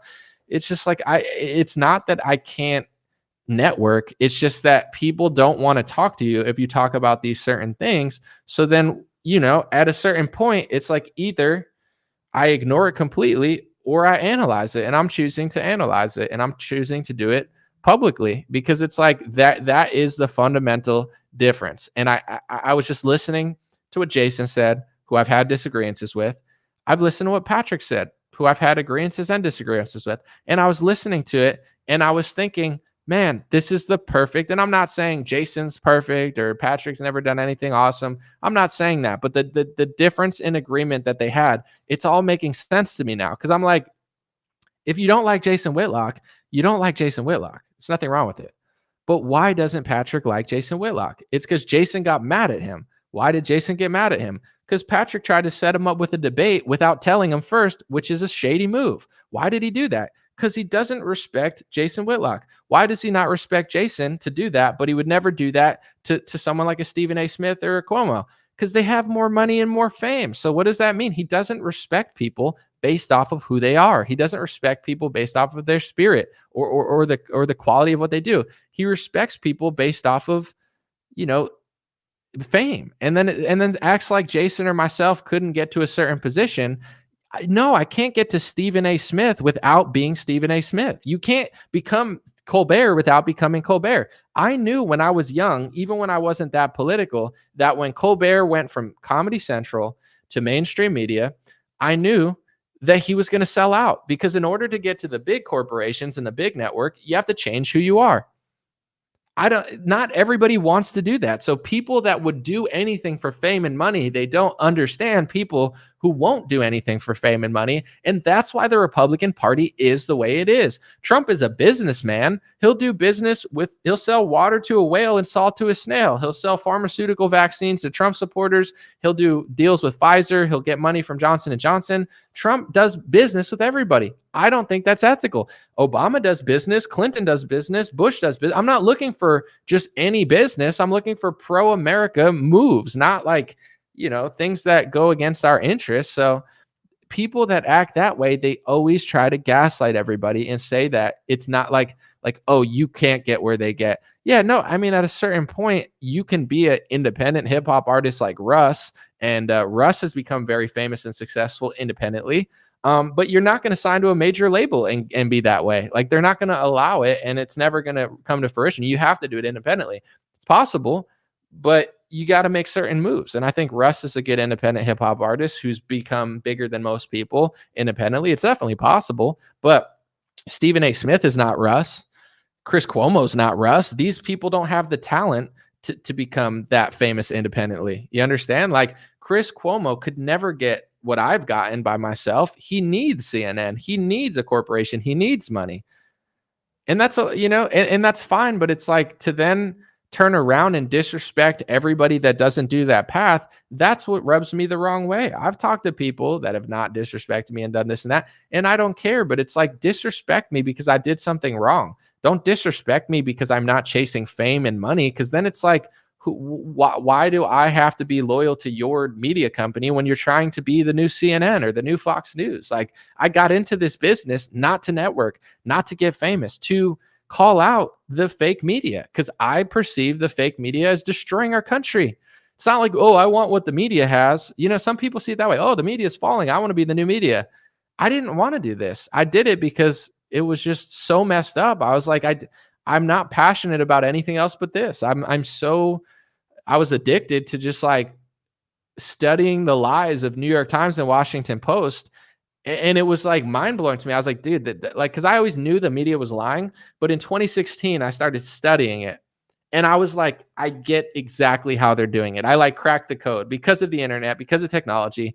And Mike Benz, it's a great listen, went on Tucker Carlson to talk about this stuff and how they kind of like censored everybody. It's Mike Benz, B-E-N-Z. It's great.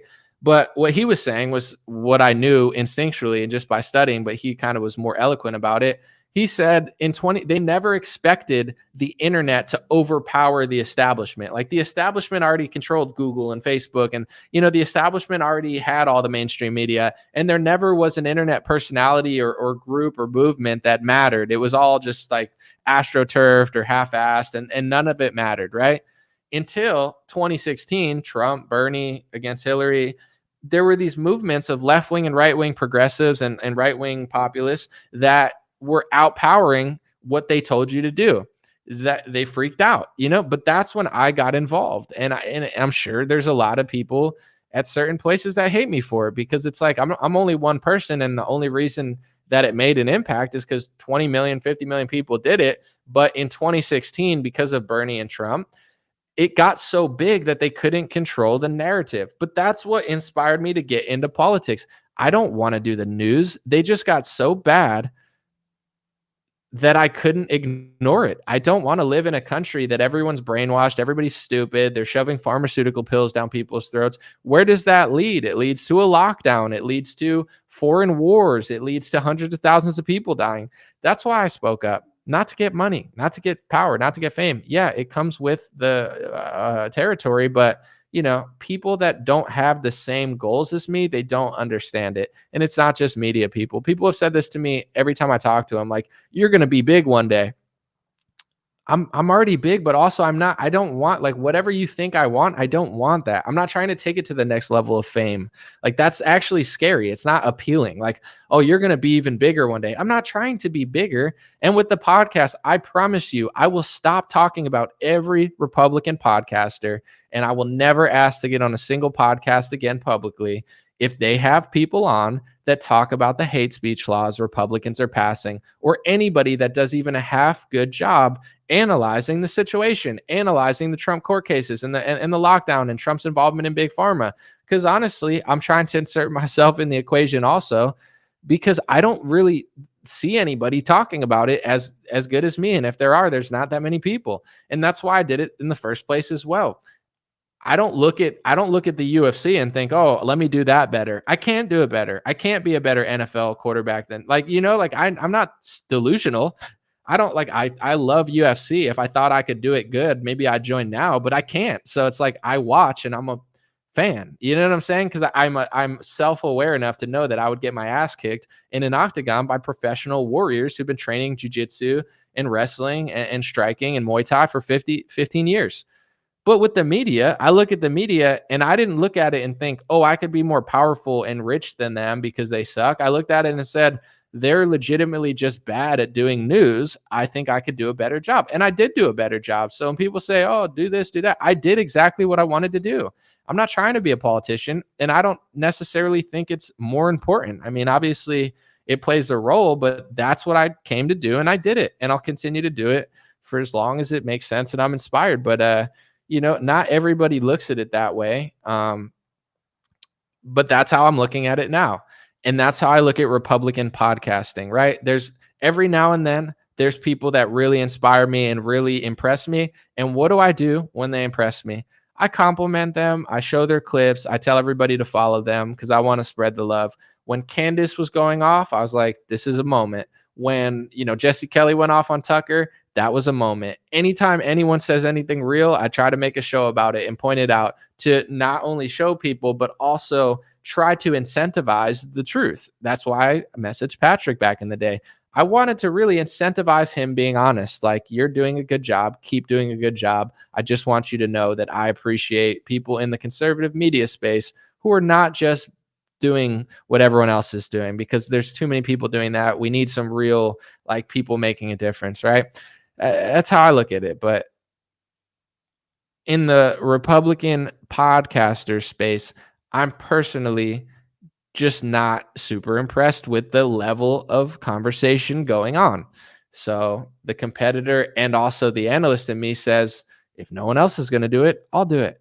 Let me have a try. You could talk down, you could debate me, you could say I'm wrong. I'm ready for it all. But I'm just listening to the level of conversation on most Republican podcasts, and I can't listen to it because it's just so dumb. They're 4 years behind. And if you're just doing that, I'm not going to just say anything about it. I'm not just going to bash you. But if you're doing that while you're essentially blacklisting everybody who knows, then I'm going to say something about it, because it's not like you're not having conversations because you don't want to or you don't know. You're actively gatekeeping and becoming the new mainstream media, purposely not having conversations that matter. And then also, this is why I made this video. If you're going to go the route of fame and attention and just hang out with celebrities, no matter if they're left wing or right wing, just because they're more famous, that's fine. That's a lane, right? But then if you're going to turn around and just make fun of righteous people that are not seeking that same thing, now I'm just interested and inspired to talk about it, because that just shows you the difference in mindset and thought process of oh, you're not that. I'm not impressed by Bad Bunny's politics just because he's famous. Would I do an interview with him? Sure. I don't see why not. I would interview anybody if it made sense, but it's not I'm oh, you're not famous. I don't go to my friends who have 500 followers and tell them that they don't matter because they don't have as many followers as Bad Bunny. But if someone says that, then it's that's where their mindset's at. It's not about who you are. It's not about the content you're doing. It's not about the ethics that you follow and the fact that you're not chasing those things. It's that's why you don't matter. And that's what I'm seeing in the PBD podcast is he seems to think that Stephen A. Smith is way more impressive than Jason Whitlock. I don't see it. Stephen A. Smith is more famous. He's more rich, probably. He's got bigger contracts with the corporations. And in order to get to that point, you have to play a certain game. Even Charles Barkley, he got the CNN show and all of a sudden he's saying he wants to punch black Trump supporters in the face. He never said that when he wasn't on CNN, but now that he's on CNN, it's now all of a sudden his corporate shill is coming out. He shilled the vaccine, he was constantly pressuring Kyrie Irving. I like Charles Barkley, but it's it's gross behavior. I lost respect for Charles Barkley when I heard the clip of him shaming Kyrie Irving for taking the vaccine. Should I look at their bank accounts and try to figure out which one I like more based on who's more famous or more, connected to ESPN or TNT? No, I like Kyrie Irving because he stood up. I respect Cole Beasley more. If you ask me, who would you rather have a meeting with? People with millions of followers or Cole Beasley? Cole Beasley was a second or third string wide receiver, but he didn't get the vaccine and he almost got fired or did get fired for it. So it's these are the people that I respect. I respect Djokovic. Yes, he's great, but he also stood up for the world. I respect, Aaron Rodgers, like these are the people I like. It's not the people that are just lying to me. Like that's why, and this is, I know I've said it, but I'm trying to be very clear so I can't be misconstrued. This is why I got into this business. It wasn't to slurp off of the Fox News ecosystem or the CNN ecosystem. It was to show people that they were doing horrific work.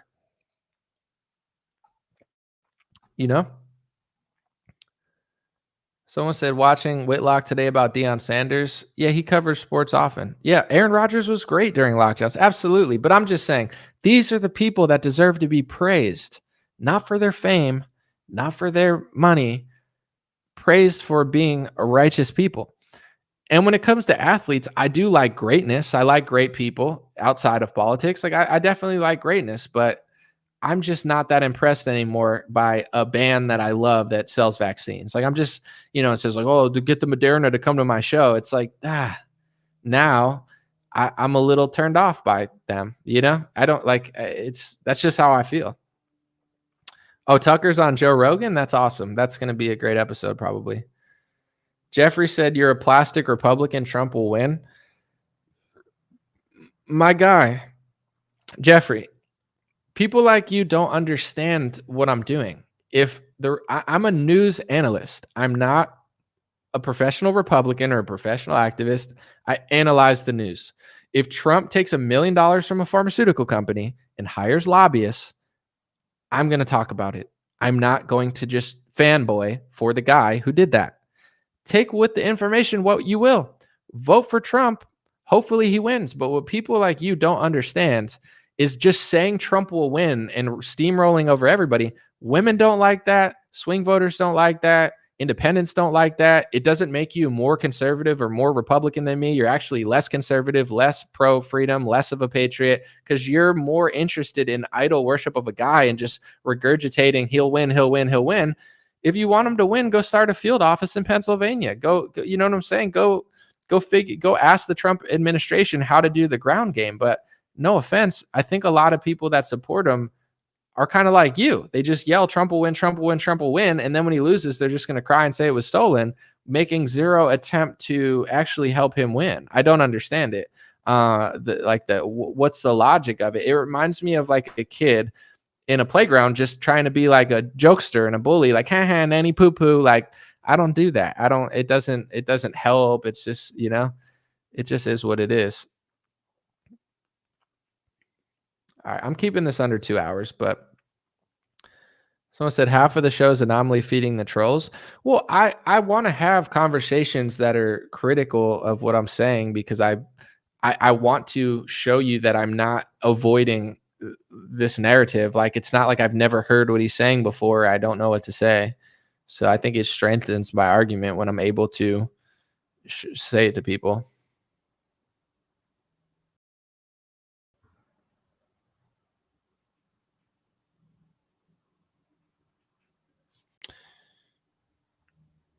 Let me see. I'll read a few more, but I'm only going to stay 15 more minutes. Appreciate you guys. Thank you. God bless you.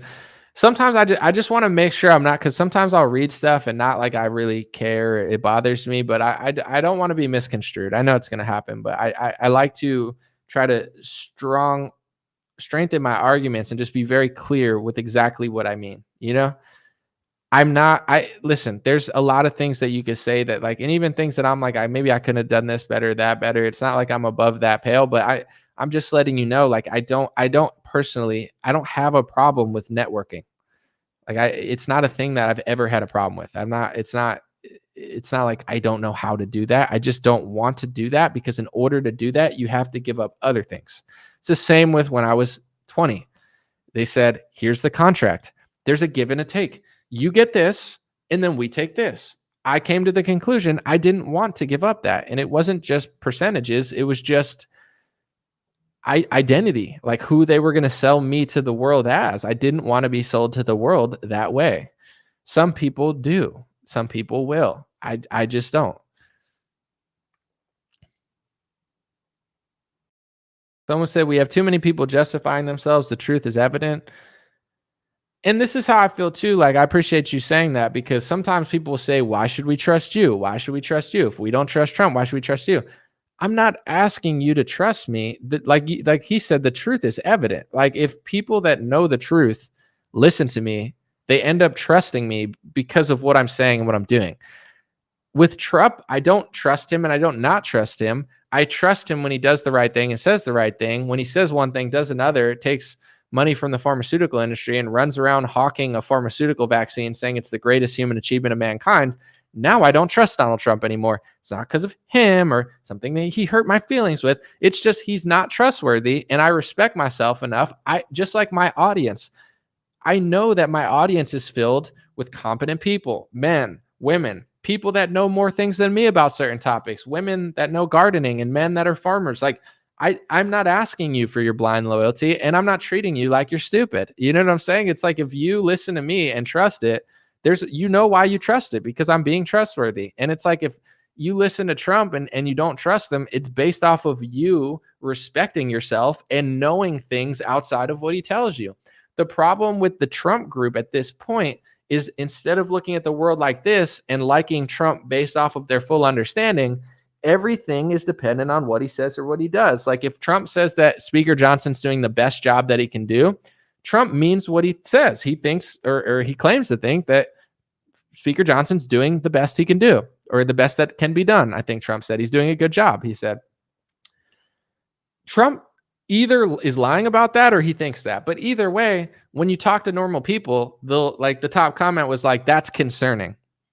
Okay, that's a fair comment. To me, it's predictable and that's who he is. But if it's concerning to you, that's fair. But some people will listen to that and I'll see and they'll say, no, he's just saying that. He doesn't mean that. He means this. He can't do this. You know, that's somebody that doesn't think about things outside of the lens of how much they like Trump. It's like, yeah, he's got to work with the speaker because it's the speaker, but there's other people in Congress that work with the speaker, but also criticize him and say that he's doing a bad job. But, you know, it is what it is.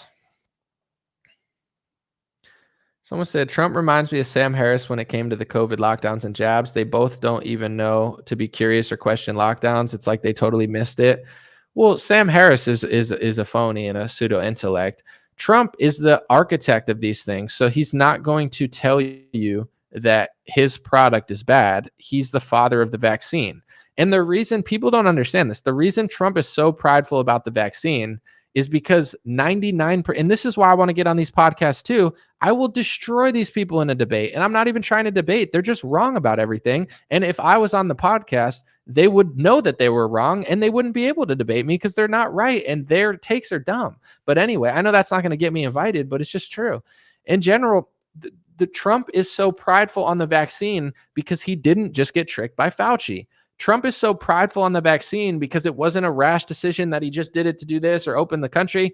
He's prideful on the vaccine because it's his baby. He was involved in most of the operation from 2016 to 2017 to 2018 to 2019 to 2020. Trump was involved in the pharmaceutical push towards new vaccines. He was doing it the whole time. He took a meeting about it with Bill Gates in 2018. And in 2019, he passed an executive order for vaccines. That's why Trump is so prideful about the vaccine. He's the father of the vaccine. He didn't get tricked or make a mistake in 2020. He was baking this stuff for 4 years in the oven. So then when it comes out of the oven, he's taking pride for it because it's his. He's not the only one. He didn't invent it, but he is the president who, like, this might have not even happened if Trump wasn't president. I don't know. Probably another politician would have done it, but you don't even know. It's not like he's better on this topic. He's just as bad or worse than other politicians. He's like a total con artist, but people don't want to say that. So they blacklist me from their podcast so they can lie to all of their Republican audience and just sniff Trump's butt so they could get things off Trump. One thing that is true is Trump has a huge aura. Trump is cool. Trump is rich. Trump is famous. He's powerful. He's the former president of the United States and is very likely to be the president again. So a lot of people look at his aura and they say, there's a man that I could never be, which is just true. Let me just be around him because that's what people do in business. Let me be around somebody more rich and famous than me so I could get more rich and famous. Understandable. I'm not knocking it. I'm not asking you to like, but this is why do people watch PBD podcast? Why do people listen to the Ben Shapiro show? Why do people watch Fox News? Do they watch it so they could network?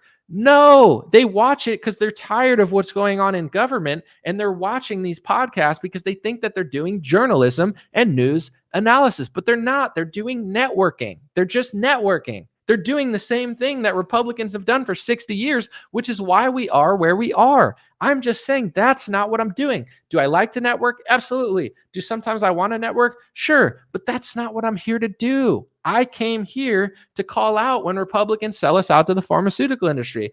Before I even thought about Donald Trump, when I was 19 years old, I knew how corrupt the pharmaceutical industry was. I wrote songs about it when I was 18, 19 years old. So I'm not going to give up what I've known for 20, 30 years about one of the craziest things that's destroying America just because a politician comes by and lobbies me and invites me to a fancy restaurant. But that's who these people are. They do that. So if you're going to do that, go do that. But in general, it's like, don't turn to me and act like I can't do what you do. I can do what you do. I just choose not to. I probably could have done that if I wanted to, but I didn't, So it's like these people are just gaslighting, like, you can't do this.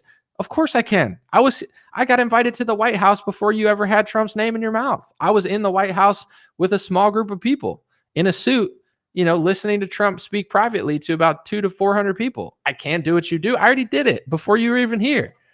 It just got to a fork in the road where it's like, either I'm a professional networker and I'm going to be a politician, or I'm going to do news analysis and journalism.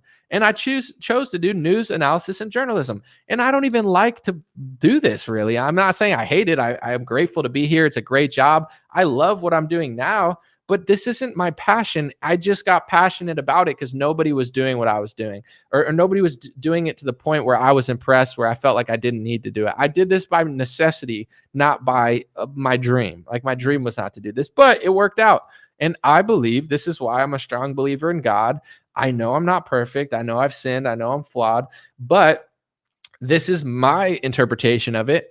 If you are honest, not everyone's going to agree with you. Not everyone's going to like you, but I've watched my whole life transform doing the right thing. I'm not saying everything I've ever done is right, or I've never made a mistake, but 9 out of 10 people, like, I even went on a podcast. They're really, good guys. I really like Mind Pump. Their name is, like, Adam and Sal. I can't say enough good things about them. They're awesome. Listen to their show, follow them. Great guys, great show. They were interviewing me and they asked me, because they were talking about the like rap stuff when I was young.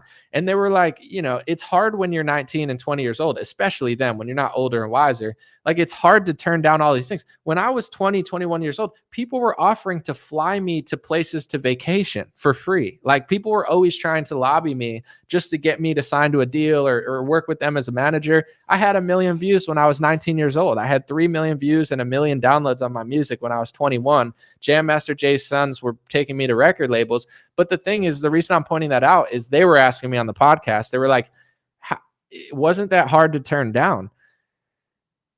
Yes and no, but not for me. It just wasn't, and I can't explain why. But I just never cared about that. I never cared about clothes. I never cared about cars. I never cared about fame. I never cared about being popular. I liked underground rap, and that inspired me. So when it comes to all this sort of stuff, it's just like,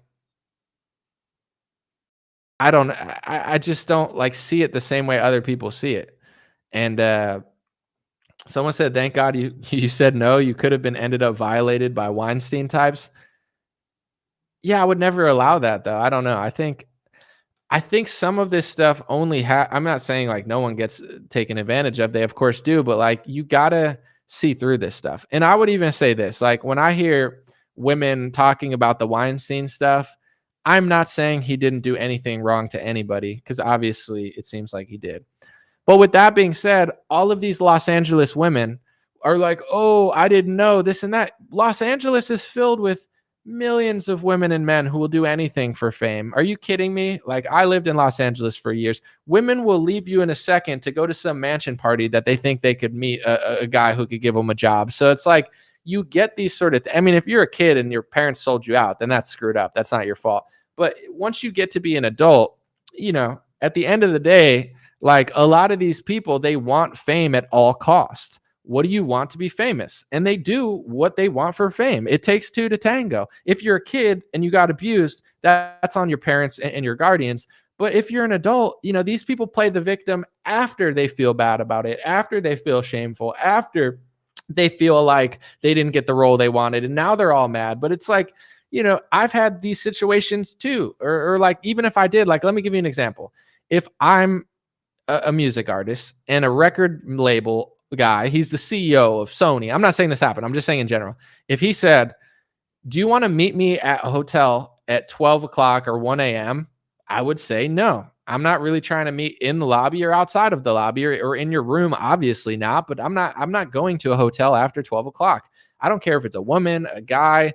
My instinct would be like, I don't even know you. That's weird. It's gay. No, I'm just kidding. But it's like a woman will go to a room at 12 o'clock, 1 o'clock, shower, and be like, it's like, what did you think? But these people say yes because they want the opportunity, and then all of a sudden they act shocked when like they were getting played. It's like, the reason it never happened to me is because I never allowed it to happen to me. Even at 19 years old, I was in the city of New York City. I went out there, and I had a guy introduce me to the head of a big distribution company who works with all the Neptunes and whatever. He's like name dropping all these people. I'm 19 years old. These people are offering me things. I still, at that age, even though I was young and dumb, I had the soul and intuition to like understand the dynamic of the situation and read the paper and, not just fall. But that's what happens when you want fame so bad. I never wanted fame. Like, I wanted to be successful. I wanted people to know my music and to tour, but I wasn't so desperate for it. And that's why I never fell for it. Like, when you're desperate for it, you fall for it, you'll do anything for it. I never cared about it, and I still don't, but it's just annoying in politics. Cause I want to make this point again and just be very concise about it. The reason you listen to me, the reason you listen to podcasts and all these, people in politics is because you're looking for a political solution. Maybe you're looking for entertainment and intellectual stimulation or a good guest, but most people are looking for like, okay, the left is corrupt. The rhinos are corrupt. Let's create something to like beat them. That's why everybody's watching this stuff. You want these people to be honest to you. But once, you realize that people are being sort of honest, but to an extent of like, once they get to the fork in the road, they'll go the path of lobbyists, donations, Mar-a-Lago meetings, Trump dinners, and not saying anything about the biggest issues in the world over that. And I don't want to go that way. I'm not trying to fight with people or talk shit about people, but it's like, after 5 years, to be honest, I'm kind of tired of it, because at this point, it's one of these things. It's like, either I'm going to keep doing what I'm doing and enjoy myself, or I'm going to figure out something, because politics is grimy. The media industry, it's not that bad or anything, but it's like, these are not like just comedians making jokes like Theo Vaughn and stuff. These are people that have gotten successful talking about politics specifically, so people are watching these shows thinking that they're fighting the corruption and they're doing all this reporting, but in reality, they're becoming the new Mitt Romney. They're becoming the new Sean Hannity, the new Fox News, like the new just enough to get you to like me, but not enough to ever fix it, which is the whole problem of this country completely. I did a report yesterday a little bit. I don't know if I went into detail, but if you look at two of the reddest states, South Dakota, North Dakota hires a governor that takes money from Bill Gates. South Dakota hires a governor who passes a hate speech law for one race, one religion, and the foreign country that definitely doesn't lobby politicians and definitely doesn't give them hundreds of millions of dollars. And it's less than 1% of her state. Like, it doesn't even make statistic sense to pass a hate speech law for like 0.00 something of your state, but that's what they're doing. And no one even notices. So it's not just the left. It's also the right. It's like a fake. Someone said it seems like a script. It is just like a go and lose. You know what I'm saying? Go and fall short at the 1 yard line. Convince these voters that you're going to win. And then at the 1 yard line, throw the ball over your head and let the other party run for a touchdown. So that's just where I'm at with all this stuff. It's like, I'll network if people are being honest, but it's like, if it's a choice of networking or calling out this stuff, I don't see it as a small disagreement. It's not like, oh, me and Ben disagree with the foreign policy. If me and Ben disagreed about foreign policy, that's fine. If we disagreed about domestic policy or welfare, that's fine. It's the First Amendment. I don't have respect for Democrats who don't believe in the First Amendment, and I don't have respect for Republicans who don't disagree with the First Amendment, but they're all acting stupid. You have to act stupid to get there.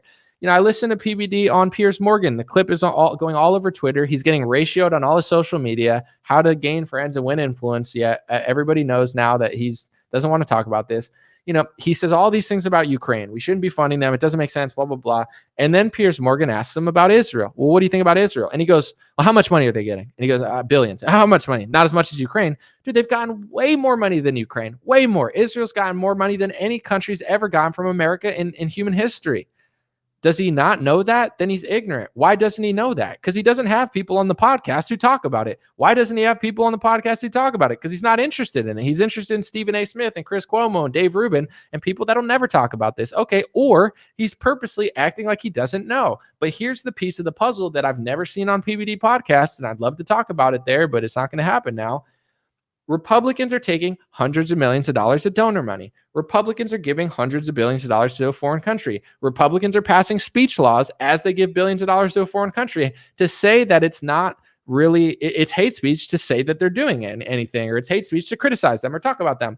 If the Republican Party was passing Ukrainian hate speech laws, I'd call it out just the same, or Palestinian hate speech laws. My loyalty, no offense, is not to Palestine. My loyalty is to America and the Constitution that makes America slightly cooler than most countries in the world because we have the freedom of speech. So it's like, does PBD not know this?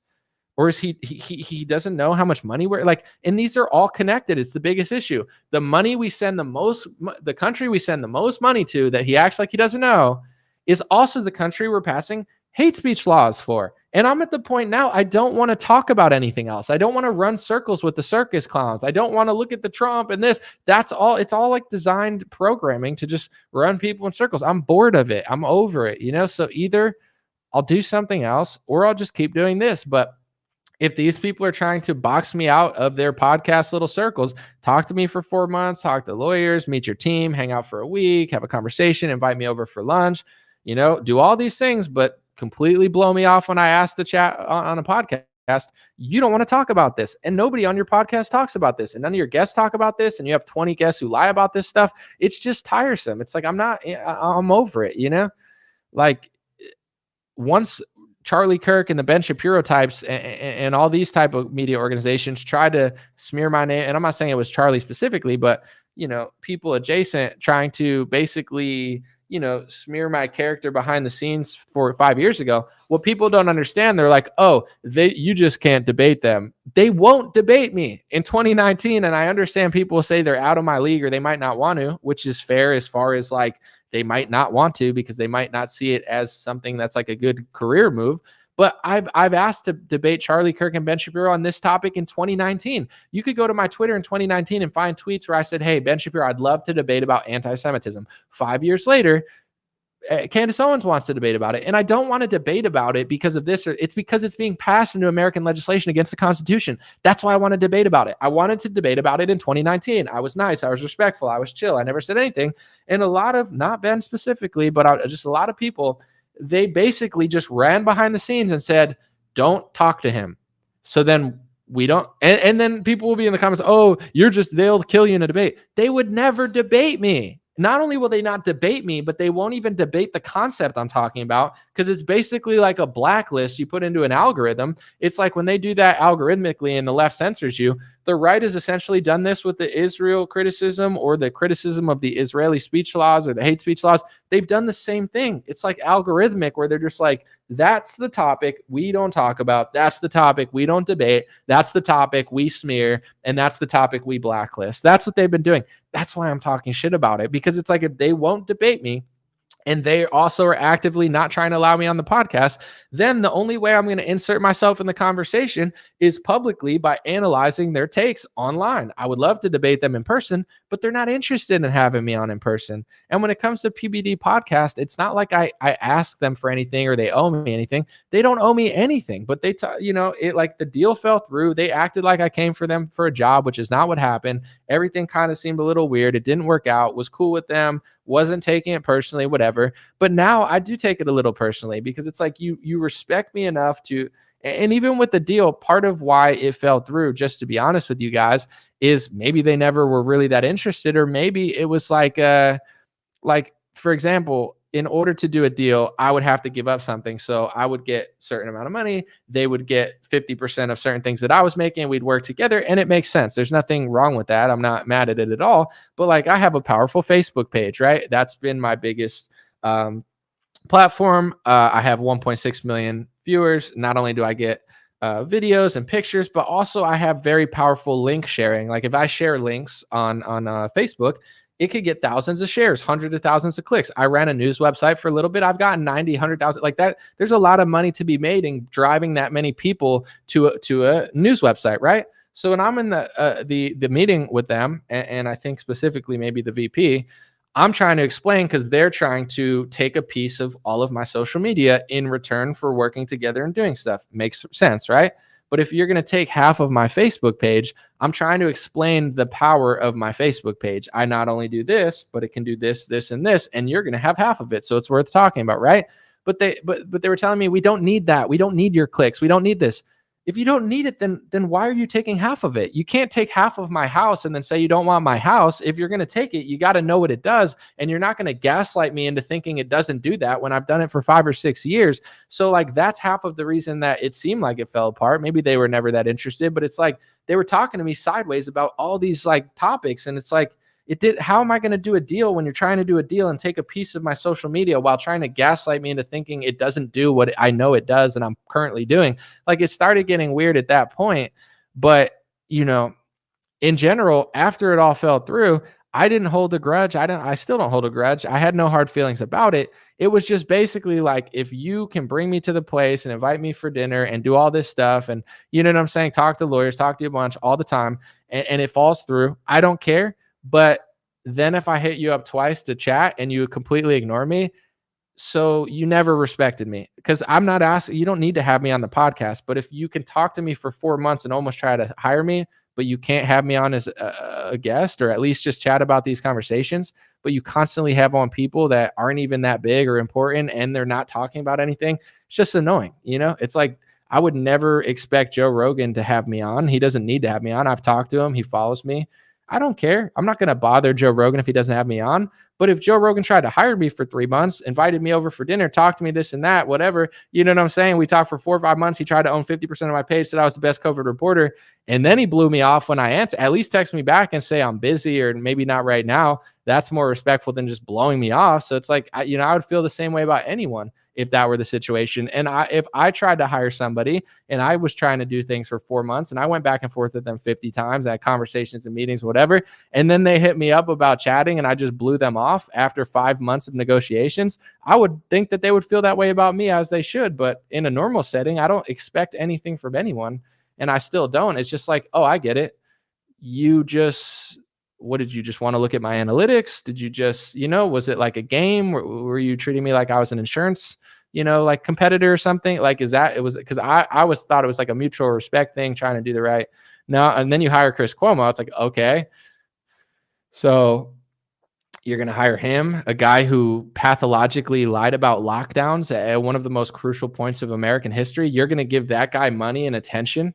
Like, that's evil, in my opinion. Like, everyone deserves retribution and everybody deserves but it's like, this is what Republican media is. They don't care about anything. The reason that none of the reporting is that good is because they don't even care about reporting. I wasn't asking for any astronomical amount, and to be honest, I don't care because I don't need it. But it's like, it would be nice. Imagine if I came together with somebody else and I had good cameras and better editing, and I had people that were as good as I am at what I do, at the editing and the filming, and we could do these great news reports.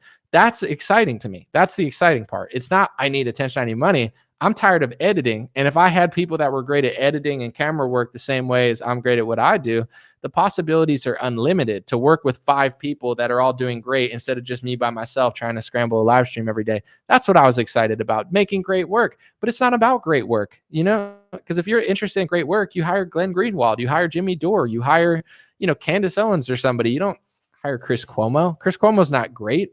He couldn't do what I do. It's all astroturfed. It's all artificially, it's all artificial. And even with that, I'm just looking real quick. Not that it's a competition, but these people always just chase fame and like social media clout.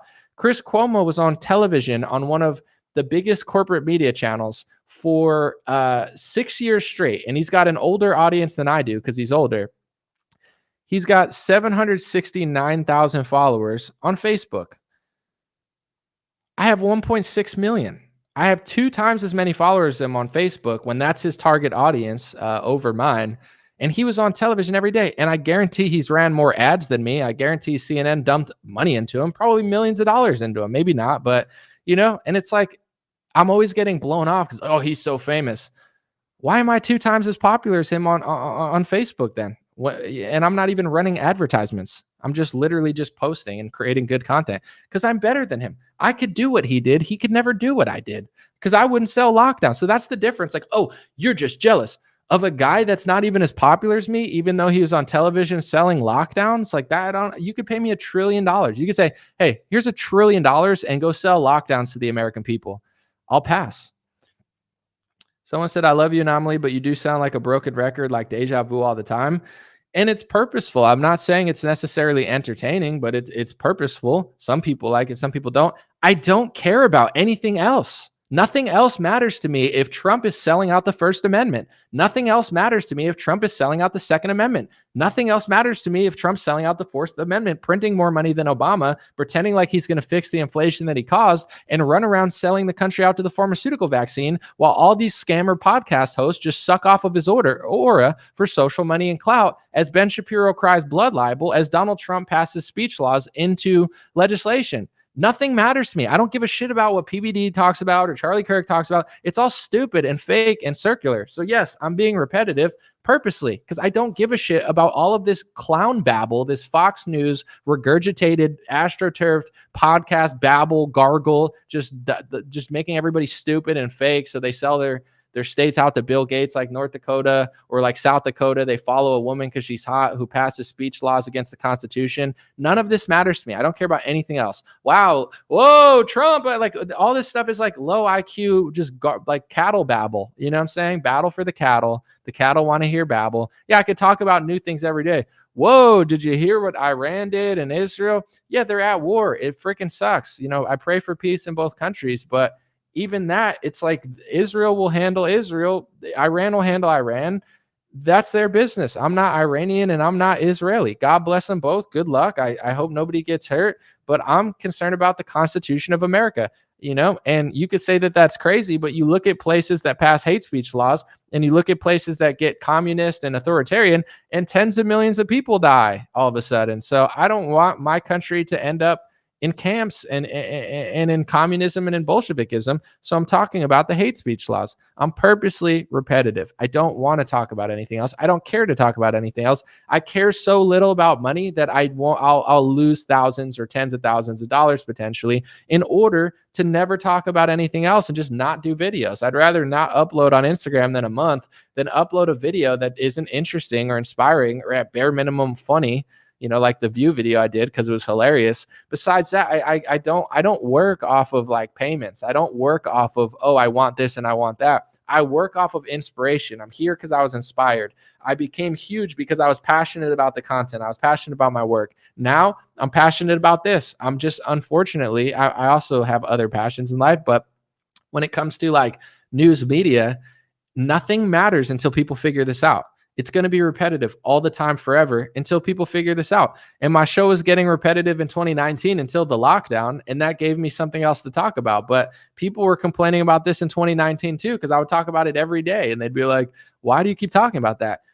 Because our party's fake. They're telling you they're for free speech while they're against free speech, while they're blacklisting me and deleting podcasts when I talk about this. They don't want you to know this. I know that they don't want you to know this. I literally know that I've recorded podcasts on mainstream top 5 Republican things, and they've deleted them because they don't want you to hear what I'm saying. You don't know that happened, but I know that it happened because it happened to me. I sat down with somebody who gets even more views, and I told them this stuff, and they threw the podcast in the trash can and then told me that all their coworkers were calling me far right. So what's the point about talking about anything? It's all fake. All these people are fake. I don't care. Someone said because you have no solutions. Politically, the solution is to figure this stuff out. On a personal level, if you think your solution is Donald Trump, you've already failed. Someone left a comment and I thought it was beautiful. She said, I'm way less stressed out now that I figured this out. Like I don't stress out anymore. It's very peaceful. Like everyone thinks that lying to yourself is so peaceful or whatever, but once people come to the terms that the left and the right is super fake and all these Republicans are like, scamming you, you're out of the rat race. It is peaceful. It is comfortable. It's not like lying. Like if I listen to a lot of these Republican podcasts all the time, they're always yelling. They're always freaking out about things that don't matter. And their audience is like, oh, did you hear that? It's always like 5 layers below what matters. And it's this constant rat race or going nowhere. Like he's getting arrested. Oh, digital election is stolen. Even with that, I was like, are we going to take any accountability? Because you can't just implode the economy and print trillions of dollars and give Gavin Newsom emergency powers. Like that is not the way. That's not how you get a fair election. And then Republicans, no, it's like, take accountability. Trump is not a victim. He blew up the economy and sold America out to the pharmaceutical industry and his donors and passed hate speech laws. And then he lost everything. And I believe, I'm not, maybe this is not my place to say, but, I don't think you have favor when you're doing all these things. Trump has favor if he's a righteous man. Trump has favor that is beyond politics and money if he's doing what's right. If he becomes another scammer selling out the Constitution, selling out his own religion, selling out our Lord and Savior Jesus Christ, and selling out his patriots for a pharmaceutical deal, he doesn't have favor anymore, and that's why he fell. In my opinion, I don't think he's a victim. I think he went from scamming a little bit to scamming a lot of it, and it catches up to you, And it's the same, like, listen, there's going to be a moment in all of our lives where what we say is not popular, especially if you're Christian and you believe what the Bible says. The truth is not always popular. You might have a couple million people who follow you, but there's 100 million people who think you're crazy. So I understand that, everyone's going to have a moment where people turn against them. Everyone's going to have a moment where people don't like what you're doing. But here's what I will say is among our audiences, although everything I say is not going to be popular, most people understand what I'm saying because I built an audience of people who understand the truth. Patrick has also built an audience of people who understand the truth. So when Patrick went on Piers Morgan and tried to gaslight everybody into thinking that Israel doesn't get that much money as much as Ukraine and Israel is different than Ukraine, now he might have, I'm not going to say who he has favor with when it comes to the Lord, because that's not my place, but he's lost favor with the real community that he grew off of. People liked Patrick Bet-David because he was honest, because he was real, because he was raw. And the second that everybody finds out that Patrick is just another guy that's going to say the same hypocrisy over Ukraine and Israel and lie about or pretend like he doesn't know how much money they're getting, now he loses that favor. Go to his last Instagram post on Iran. For someone who read Dale Carnegie's book, why is 90% of his audience turning against him? Why are there top comments with 1,000 likes that say he's controlled opposition? Why is the minority in his own audience saying that like he's right? Everybody knows that he's wrong, So it's like, that's the thing. It's like, as much as, you can get things by doing certain things, that's not the game that I'm playing. I understand that things might backfire, things might not be perfect, or there's going to be a day where people get mad at me over something, but right now, not everybody likes my post, but most people, because I built my audience on this principle, they have my back and they know that I'm not wrong because it's not wrong. The second you lose that, you're playing a different game, because Patrick is not Chris Cuomo. Patrick is not, Don Lemon, and Patrick is not Sean Hannity. He's built this audience of people that want the truth. They want somebody that's willing to talk the truth about both sides. Once you lose that respect and authenticity, 95% of your audience is turning against him on his own social media platform. That doesn't happen to me. It would, though, if I lied. It would, though, if I was a hypocrite over Israel and Ukraine. The same thing would happen to me. The only reason it doesn't happen is because I don't do that. So I think there's a fundamental disagreement in like being authentic and telling the truth versus pretending to be authentic and pretending to tell the truth while just trying to corner the truther market while hiring Chris Cuomo, while having the same foreign policy as every politician and pretending like you don't know the country that gets the most foreign aid from America. Like, that's not going to age well, and I think that's the real difference between respect, authenticity, and being great at something versus just caring about money and trying to buy your way into everything. When I hung out with one of the greatest athletes of all time, he wanted to hang out with me, not because I have a lot of money, not because I have a lot of fame, not because I paid my way in because I have a bunch of money from insurance and I bought a thing of a baseball team and now everybody wants to hang out with me. One of the greatest athletes of all time, if not the greatest, wanted to hang out with me because he respects me, not because of my money, not because of my bank account, not because of my followers, because the quality of the content that I put out and who, like, that, yeah, maybe Patrick won't respect me, but more important people than him do respect me for the right reason. So it's like, if I was Stephen A. Smith, he'd respect me more. If I was Chris Cuomo, he'd respect me more, but he doesn't respect me because he thinks he could just step on me like I'm a piece of shit. So it's like, you act that way. Good luck keeping the truther audience on your side forever. Because eventually, if that's what you're doing, they're going to figure it out. Yeah, you could be CNN, you could be Fox News, you could be there's a bunch of big media companies that still have audiences, but you're not going to get the right people behind you. Someone said Mark Dice is the man.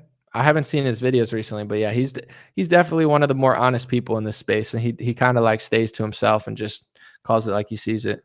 Someone said Trump's cynical pandering to Christians is gross.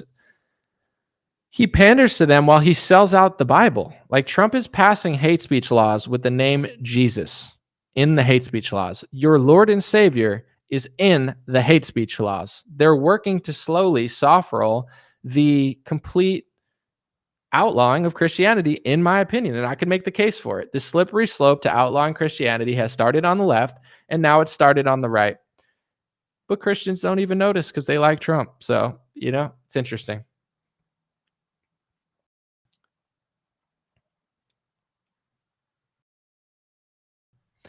Someone said, why did you even bother? Couldn't you tell that he was full of it?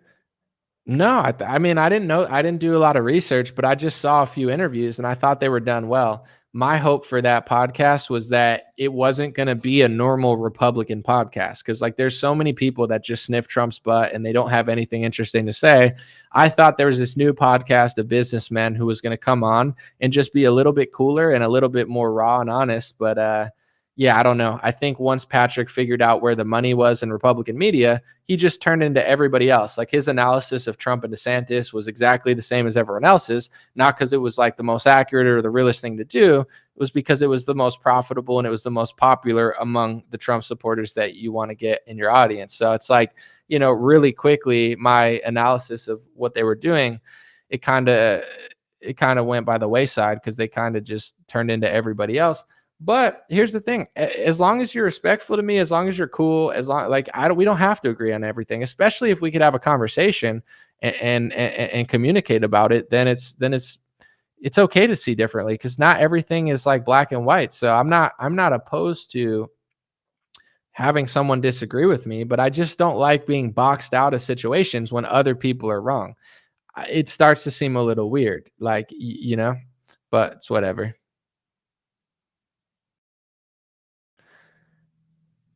Let's see. Someone said my local church has TDS and they have a pastor that has never heard of the Frankfurt School and the Holodomor. Yeah, I don't know what to tell you. How do we get through theological school and not know this stuff? Well, I'll say this too, because like, everybody has flaws, but educated people are often very egotistical. Like, for example, I'm not egotistical when it comes to theology because I know I'm not an expert in it, but also I probably know a decent amount. And I would say that I know more than maybe half the country or whatever, but I don't have ego about it because I know I'm not an expert. There's other things that I'm very good at, but also I don't have an ego about it because I understand the dynamic of it. With people who went to school, like if you went to theology school, you have this air about you of like, I'm the guy who went to theology school. So if you're in a conversation with three people, you went to theology school, your two smart Christian friends didn't go to theology school, you're the expert, you're the teacher. You have this air about you. Not everybody, but it's the same thing with like educated people that went to college and they're professors. They have this air about them that like, I know you can't tell me I went to school for this. You can't tell me I'm the teacher. So it leads to ignorance, I believe. When you think you're the expert on a topic, you might be totally wrong. You might have been tricked. I never did well in school because I always asked too many questions. I I don't know. I never just took it as like, they're the authority, I'm stupid. Like, yeah, I'm learning. I'm not going to not listen. But if it doesn't make sense, I'll raise my hand and ask a question. In anthropology class, I remember the teacher probably hated me. I may or may not been, someone said a guy set himself on fire over crypto today. That's crazy. But I was in anthropology class. I may or may not have been under the influence of marijuana. I apologize in hindsight. Not really, but I was just sitting there, and she's talking about this, that, they played this sport that year, this and that, blah blah blah. And like some of it, there was like proof of it. Others, she wasn't showing proof. So I just raised my hand, and I was like, she got called on me. I said, "How do you know that this is true?" She goes, "What do you mean?" I go, "How do you know that anything you're saying is true?" "I don't know. Like, how do you know they played that sport?" And she's just like, "Well," like she didn't know, because like it wasn't like there were tablets of it or proof of it. She was just saying it because she read it somewhere. They told her that this history was true about this group, and 20 million years ago the natives did that. I was like, "How do you know?" And like she literally had no answer. She couldn't. "I know because I'm the teacher." "Okay, where'd you hear it?" "I read it in a book." "Okay, well, who wrote the book? Like when was the book written? Did it show any proof?" Like, she had no answer. So that's just how I've always looked at things like this, where I know I need to learn things, but I just don't trust like every teacher, because it's like, where's this information coming from? How do I know it's real? It's like most doctors, they're not bad people, and a lot of them are great at what they do, and they're great at surgeries.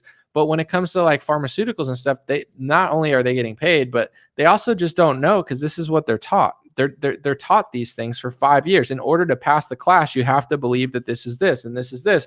So once you get out of school and you're talking to your aunt who likes Donald Trump talking about pharmaceuticals, you just think, I'm so much smarter than her. I went to school. She's an idiot.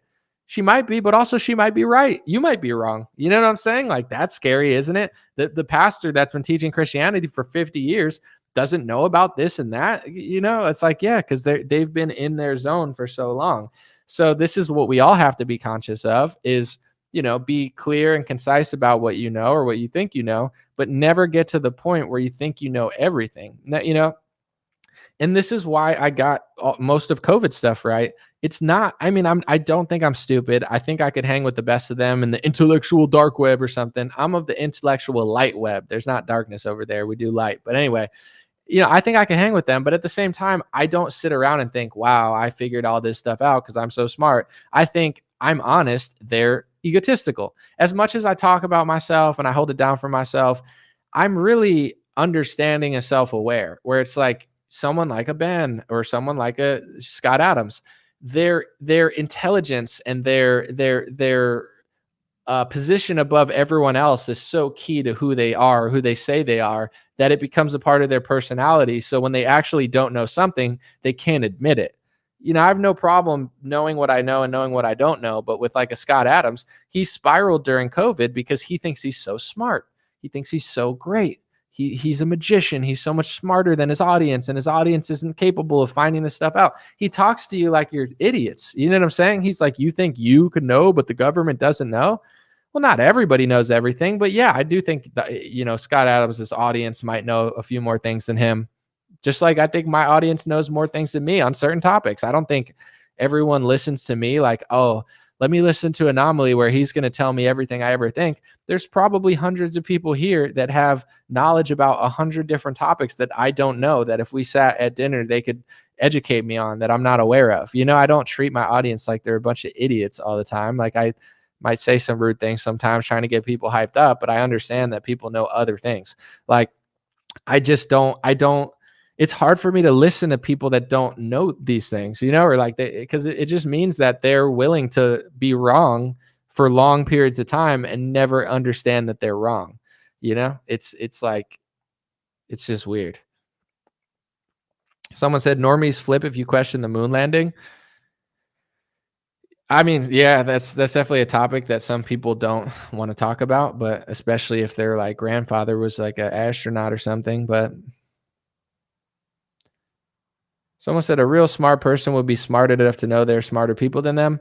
Yeah, I mean, unless you're like the best chess player in the world, like Bobby Fischer was really smart. Like there's other people, but like I'm not saying that there's no one smarter, but if you're like the best at something like that, you invented the greatest thing in modern history, or you're the best chess player because you just have like genius levels of pattern recognition, then it's understandable to be like, yeah, I think I'm smarter than everybody. Like nobody could beat me at this game. That includes that you need a really strong brain. But if you're just like selling sheets and gold and talking about foreign policy, it's like it's not that. Like I believe that there's things that I could do to become smarter other than talk about what I'm talking about every day. I don't think it's not the least intellectually stimulating thing. But it's not the most. There's other aspects of life that you need to be smarter to do. Someone said anomaly only calls people who disagree idiots. No, it's just like if you don't care that your party's selling out the First Amendment, either you're fake or dumb, in my opinion. Like, or it doesn't matter to you. But here's the thing, if it doesn't matter to you, if the First Amendment doesn't matter to you, then just say it doesn't matter to you. If you're saying it matters to you and it's so important, but it's only important if the other party does it, but when when our party does it, it doesn't matter because you like them and think they have a plan. I don't know what to say. Is it fakeness? Is it stupid? I don't really know.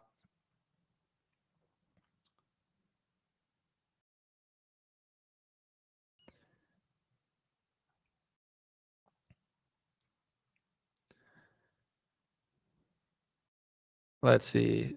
Anomaly would look like a stud and a huge. All right, come on, bro. Stop. But anyway, someone said he calls idiots idiots. It's hard for me to figure that out. I got to go in a few. I'm staying too long, but like, why don't people? I don't get it anymore. But whatever. Someone said Stephen A. Myth, Patrick Plant David. Yeah, dude. Jason's nicknames are funny, but I don't know. It's like you don't have to hate Stephen A. Smith or anything, but it's like if you don't like Jason Whitlock because you tried to schedule a debate with someone else without telling him, and now you're saying that he's not as famous as Stephen A. Smith, I think that just kind of shows you where your mindset's at. Like if Jason Whitlock never left, then Patrick would probably never have a problem with it. But like, where did that start? Did Jason just storm out for no reason? Like you never did anything to him and he just was being a diva? Originally, I thought that was the case. And then it's like, oh, he's just being a diva. But it's like if you snake him and then he doesn't want to be a part of it, and now you're pretending like he's not respectable just because you did something wrong to him and you're not willing to admit it. And now you're saying that you respect Stephen A. Smith more because he's more famous. I mean, it just shows you there's different levels of like what people like. Some people, it's money, fame, no accountability for how they treat others. And then other people, it's the opposite. But I think there's a difference. Like if you're coming, and this is just my opinion, maybe it'll work in media, I have no idea. If you come from the insurance industry and you're running multi-level marketing schemes, being cutthroat is the way to get ahead. You know what I'm saying? You don't get ahead in insurance business by being nice. You get ahead by just doing whatever you have to do to make money, and you could probably do that in media too. But if you're going to do that in media, you're going to turn into like CNN or Fox News. You can't pretend to be a truther for 2-3 years and then like laugh at people because they're not as famous as somebody who sold vaccines for the pharmaceutical industry. And then you hire someone that's pro lockdown. Like that just shows you that that's what you care about. But it's like, that's fine. You can get ahead in insurance. You can get ahead in media. You could possibly scam Republicans. They're actually wildly easy to trick. They don't even realize who they're voting for. They don't seem to care about the First Amendment. So maybe it'll even work here, but I don't, I'm not sure. I think there's a way to make money and get fame and be popular doing that. But I do see the trend of people waking up more and more on the conservative side that what's going on.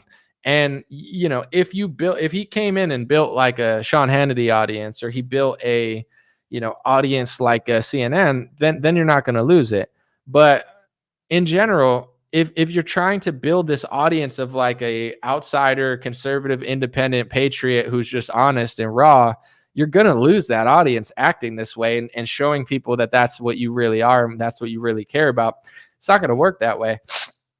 It's like with Ben Shapiro. Like Ben he's going to be popular among some. He's going to be famous. But I would say that now, for a while, Ben was always popular and unpopular, and that makes you more popular. Everyone's not going to like you, right? But most conservatives, they liked him. And then once Ben showed who he really was and that he was kind of a hypocrite on a lot of stuff, a lot of people, and I'm not talking about like a hypocrite like this or that, or he made a mistake. It's like Ben says he made his whole career off of free speech, no safe spaces, like allow me to speak on a college campus. But Republicans are passing hate speech laws to prevent people from protesting on college campuses against the country that Ben likes, while Ben goes on Twitter and says it's hate speech to say that he likes that country more than America. It's like he's a total hypocrite on the one topic that got him famous, not on a totally side topic. Like everything Ben did to get famous, it's all a lie. People are starting to figure that out. Unfortunately, not boomers on Facebook, but Twitter's figuring it out. His social media is figuring it out. And now 80 to 90% of the people in the comments are ratioing Ben Shapiro. He's literally more unpopular than popular. It's not all about popularity, but Ben's unpopularness doesn't come from him speaking the hard truth. It comes from everybody realizing that he built a career for 7 years on a principle that he actually doesn't believe in. And he calls it hate speech to say that you're disagreeing with him. So it's like you can build a media company, sure, but you can't keep the power that you had without all of the goods. Like Candace helped that a lot, but also Matt Walsh helped with the What is a Woman documentary. What is a Woman got hundreds of thousands of subscribers to Daily Wire. I think Matt Walsh probably helped that company more than anybody, like with that documentary, What is a Woman, that drove hundreds of thousands of people, he told Joe Rogan, to subscribe to the Daily Wire, But think about this too. This was a great hire by Daily Wire. Matt Walsh was not the most popular person. Matt Walsh was not the most influential person. And this is where, business-wise, I just disagree with what Patrick's doing, but God bless him. Good luck. Daily Wire didn't hire Matt Walsh because he was so important, so popular, and he was on television. They hired Matt Walsh because they thought he was good at what he did. And Matt Walsh, even though he's probably one of the least famous people at Daily Wire when he got there, he ended up driving more business to the Daily Wire because they believed in Matt Walsh. He came through on the What is a Woman documentary with the Daily Wire staff and their videographers, and they created one of the best documentaries in the last 4 or 5 years. And one of the least famous people at Daily Wire got them the most business. That's called making a business decision that is ethical. And I'm not saying you have to agree with Matt Walsh on everything, but it's like that paid off. Matt Walsh paid off so much for them. You know what I'm saying? Probably didn't expect as much money as Peterson and Candace, but came through even bigger. It's interesting, but it's like now that Candace left, now that everybody sees what Daily Wire is, now that Matt Walsh and Ben Shapiro are getting ratioed on Twitter to keep what Matt Walsh built with What is a Woman, it's going to be tough to keep the same subscriptions because now they have ethics problems. Jeremy spoke in a space and didn't make a lot of sense and kind of dug a deeper hole. And it's not saying they can't do good. They're still going to be rich and successful and whatever, but I don't know what type of business they're doing or how much their subscribers went up or down. Maybe it didn't affect that much, but basically their subscribers are based on their perception. And in order to have a good perception in your base, they got to be someone that, they believe in.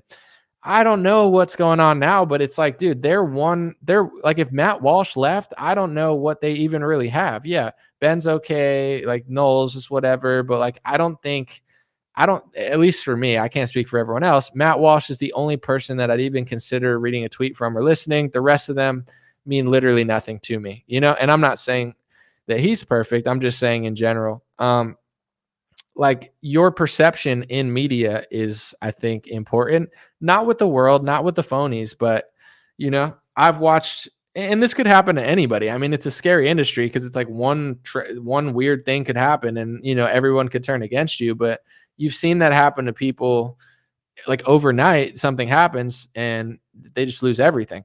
And it's scary because it could happen to anybody. But I think at least I'm just trying to talk about the people that are losing it, not because of some drama or whatever, but because of their own hypocrisies. And basically over time, you could see who somebody is. And a lot of people are not who they pretended to be. And that's when they're going to lose a lot of their audience, That's what I think, at least. So it'll be an interesting thing. But like me, I don't know. I there's a lot of routes for me as far as what I even want to do, and I'm exploring some of them. But that's just how I see other businesses. Like, I think Daily Wire took a huge hit in their perception. I don't know what the business is doing, but you got to re-earn that now, because you'll have your core fans, but I don't think they have as many people as they had a couple months ago. But who knows? Someone said, same. Matt Walsh is the only person I sort of liked other than Candace. Knowles is all right, but showed he's a coward. Yeah, I mean, it is what it is, but he's Knowles is like a loyal side guy. I don't think he's really driving the big bucks or doing anything revolutionary. He's just kind of like a court jester, for them. I think that Walsh documentary was the big draw. Obviously, Jordan Peterson is huge. He's popular. But even with Peterson, I think he has a different audience, but his politics are a little sus, but that's fine. Let me see. Someone said, I didn't realize influencers were paid to not talk about certain things. I assumed they were dumb or ignorant. Thank you, Anomaly, for letting us know about this. But here's what I try to explain. I'm not blowing the lid on some sort of whistleblowing thing. I'm just telling you how it works. It's not like someone comes to you and says, here's $5 million. Don't talk about this. But depending, you might work in an organization where someone says, I want to invest in your organization, in your nonprofit, in your media company. Here's $8 million. And you know who that person is. You know what they like. And oftentimes, not all the time, oftentimes, there's a certain foreign country that they really, really like. So if you take the money from that person, instinctually, just talking to them, I like this foreign country. This foreign country matters to me. Let's pass speech laws for this foreign country. Yeah, everybody's hateful. It's anti-Semitic, whatever. You instinctually know. They didn't tell you, I'm pulling the money if you switch your policy, but you kind of know that. For example, look at Alan Dershowitz. He said after his whole life, he's like, I might be a Republican now. Why? Because of the border? No. Because of what they did to Trump? No. Because of this? No. Because none of that matters. It's all, look at the left. They're too pro-Palestine. If you guys don't get more pro-Israel, I'm going to the Republican Party. Everybody knows this in Republican media. So it's not like they're coming to you with the money, but they will pull money, certain people, if you don't do certain things. I mean, look at the liberal schools. They had donors for 20 years that are pulling the money now because they went against that policy. Matt Walsh knows that. Shapiro agrees with it. This is the game that's being played. It's not, here's $5 million to shut up about this. It's, here's $5 million. Here's $1 million. Here's support. Here's a media company. Enjoy yourself. But, it's not like they tell you, but you just know. No one told me that I could never get hired to Daily Wire because I criticized the hate speech laws. No one told me that, but I just knew that. And I told Patrick that 2 years ago. And Candace gets fired. I'm not surprised. I knew that was their line. Nobody told me. No one gave me money to not say it. It's just obvious, everyone there, they know that the more they say about that, the more likely they are to. It's like being a Democrat and telling the truth a few times. It's going to get dicey. You're going to have to apologize. JK said $40 super chat. I appreciate your point of view. I agree with the majority of your talking points. I'm happy to buy you lunch for your time and influence. Thank you. Well, I appreciate it. Thank you, Jay. You're the man. You're always being one of the most supportful. And that makes it worth it to be here this long. I appreciate it. They will hire you if you grovel. Yeah, and they also fly you to the country. They'll give you things it's definitely, it's just obvious at this point, but no one came to me and said, here's money to do it. They just close doors when you start talking about it. And everyone knows that. Candace has mentioned it on my podcast as well too, where if you talk about the vaccine and Trump starts to get kind of mad about it, So it's just implied, everyone around him, it's just just say nice things and suck up to him. You don't want to give him an interview and ask him a question that he doesn't want to hear. That's not the play. Someone said Anna Kasparian pivoting on the left. Well, here's what people are starting to figure out on the left and the right. The left is fake and the right is fake. Everybody knows this. So Anna Kasparian, I can't speak. I don't even watch her show, but I've seen a few clips of her complaining about people dying in Chicago, her talking about foreign policy, her saying that the left is lying about cities and they suck and they're shitty and there's too much homeless. She's figuring out, and I don't dislike Anna Kasparian because, she's a little crazy, but I think she's getting to the same truth that Candace Owens is getting to. That's why they're agreeing. They're not being hateful. It's just Anna Kasparian knows the Democratic Party's fake, and Candace Owens knows the Republican Party's fake. And a lot of it is to get you to hate each other when you actually agree on 90% of stuff. Yes, they want different welfare programs, and they want this and they want that. But at the end of the day, if you actually aren't a piece of garbage and your goal is to fix America and make it better, then you could see through certain things over time. I think it took Anna Kasparian a few years. I think it took Candace Owens a few years. It took me a few years. Like it takes everyone some figure it out earlier than others of what's really going on. People can fool you for a few years, but not always forever. So I think that's what's happening in the country is the left and the right are starting to figure out where the lies are. And it's a healthy thing. But as it's happening, the gatekeepers in left-wing and right-wing media and left-wing and right-wing politics, they're going to do everything they can to slander everybody that's waking up, to smear everyone that's waking up, to gatekeep them off their podcast. And that's how I feel. It's like, I'm just I'm tired of the circular arguments. I don't need another podcast that pretends like they don't know that Israel's getting money. If you have to lie about how much money they're getting, then maybe you don't have a good argument. You can make a pro-Israel argument, but not by saying, I think they make like $10 billion or they're not getting as much money as Ukraine.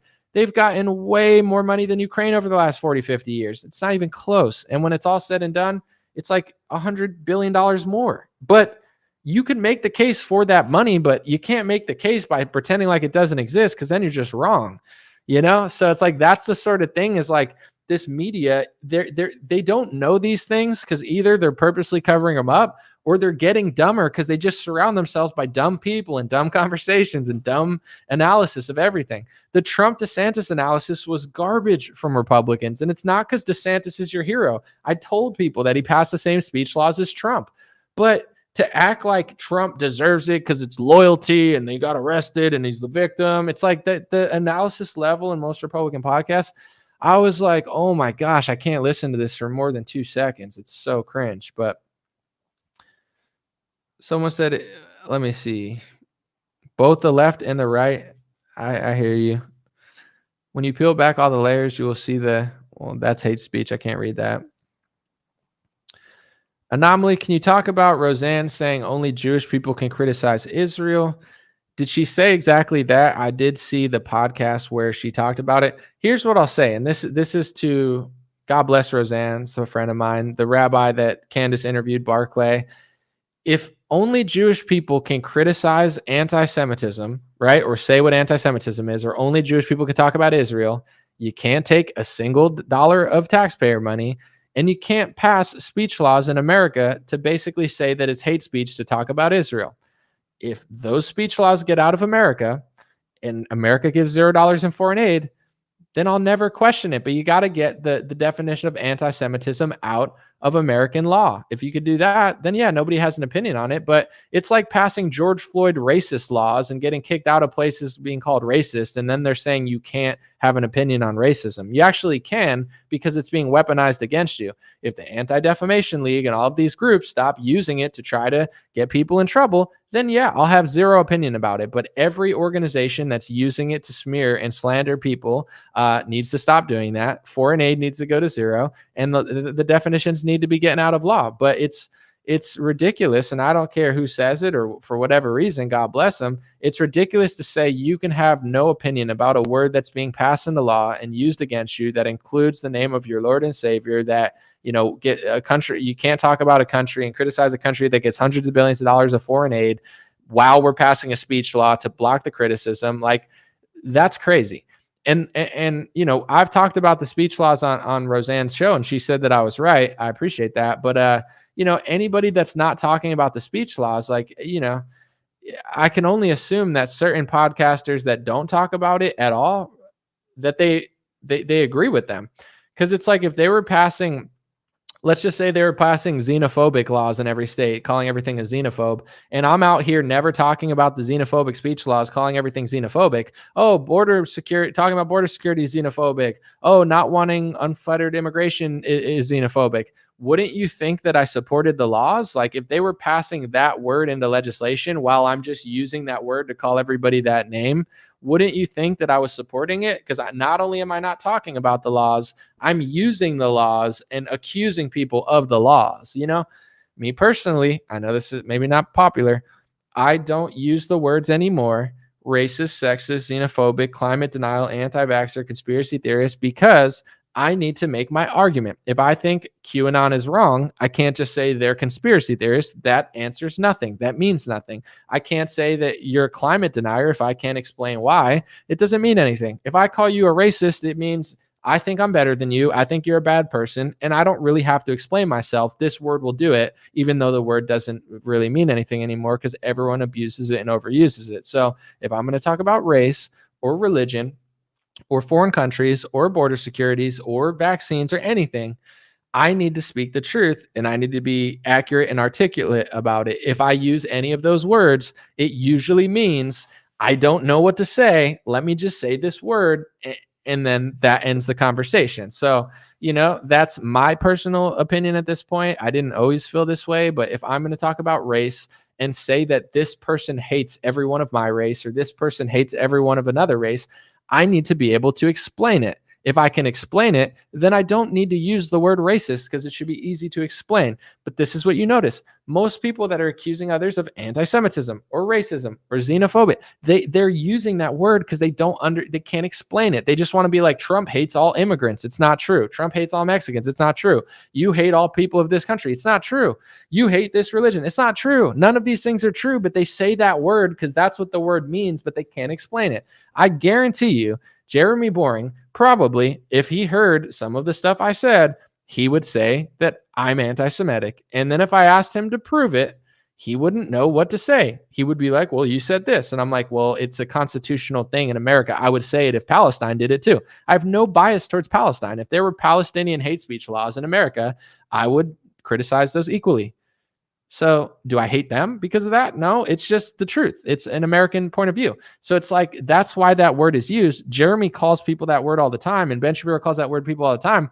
It's like his accuracy rating's probably below 10%. It's like they just wield it against anyone that has a different view of theirs. At least I can explain myself and explain why.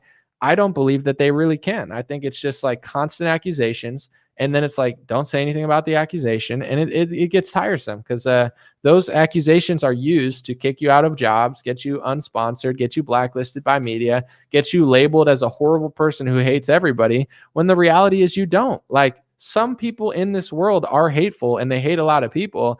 And you can address it and explain how that's the truth and why. But you can't say, like, even they'll say, I've heard Andrew Schultz say this, I've heard Jeremy Boring, they say, not all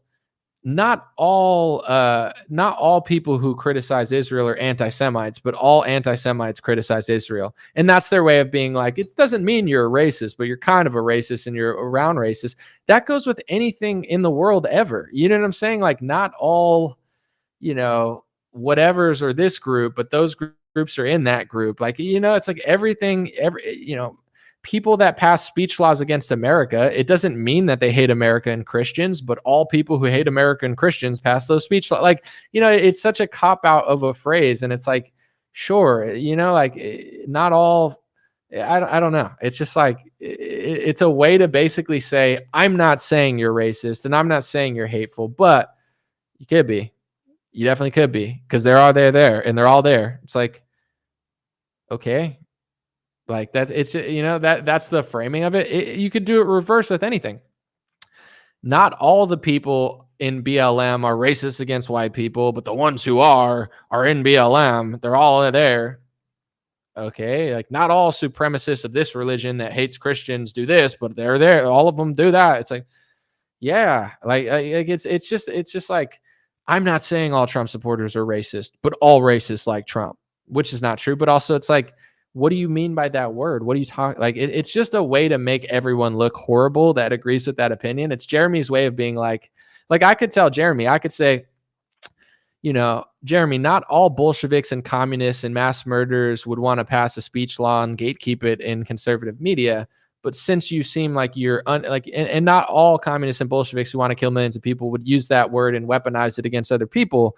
But all murderers who do that would do exactly what you're doing. I'm not saying you're that type of Bolshevik that wants to kill millions of people, but 100% of them are on your side of this topic. They use that word and weaponize it. Like, I would never say that to Jeremy because it's a crazy false framing of like, you're on the side of all the people. It's like, let's have a conversation about it.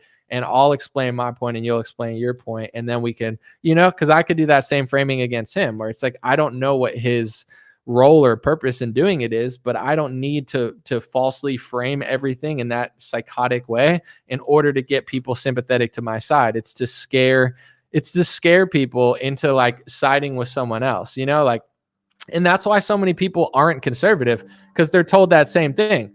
Listen, all Republicans aren't racist, but all the racists are Republican. So yeah, you can go over there with all the racists, or you could stay with us where not everyone's good, but there's no, it's like, yeah, I'll be with you guys. Like it's basically like a veiled thread of like, you're going to be with all of the world's worst people on that side.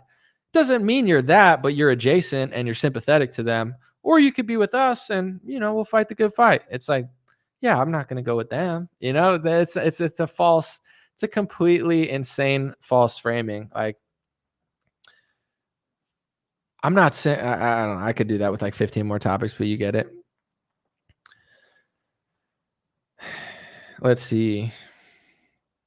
Someone said they're boring alt-right pipelines.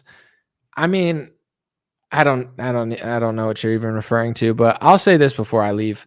I think, and that term is like outdated, but like people that are considered further right and whatever, a lot of them have drifted that way because the Republican Party and also like the Republican media sphere, not only will they not debate these people, which is fine, they have to just use words to be like, that's so bad, that's so horrible. So a bunch of people over the last 5 years have gone other places to listen to other people because they don't respect or want to listen to Republicans who cry hate speech all the time. Like, so that's, even if you perceive that there was a certain problem on a certain fringe, the reason that it's even a thing in the first place and that anything is even grown is because nobody has real conversations in the mainstream Republican media space. So millions of people just got uninterested and they went to other people, and, then you kind of get what you get. So I think Charlie Kirk and Ben Shapiro's kind of like 2019, everybody's hateful gatekeeping like little thing so they could,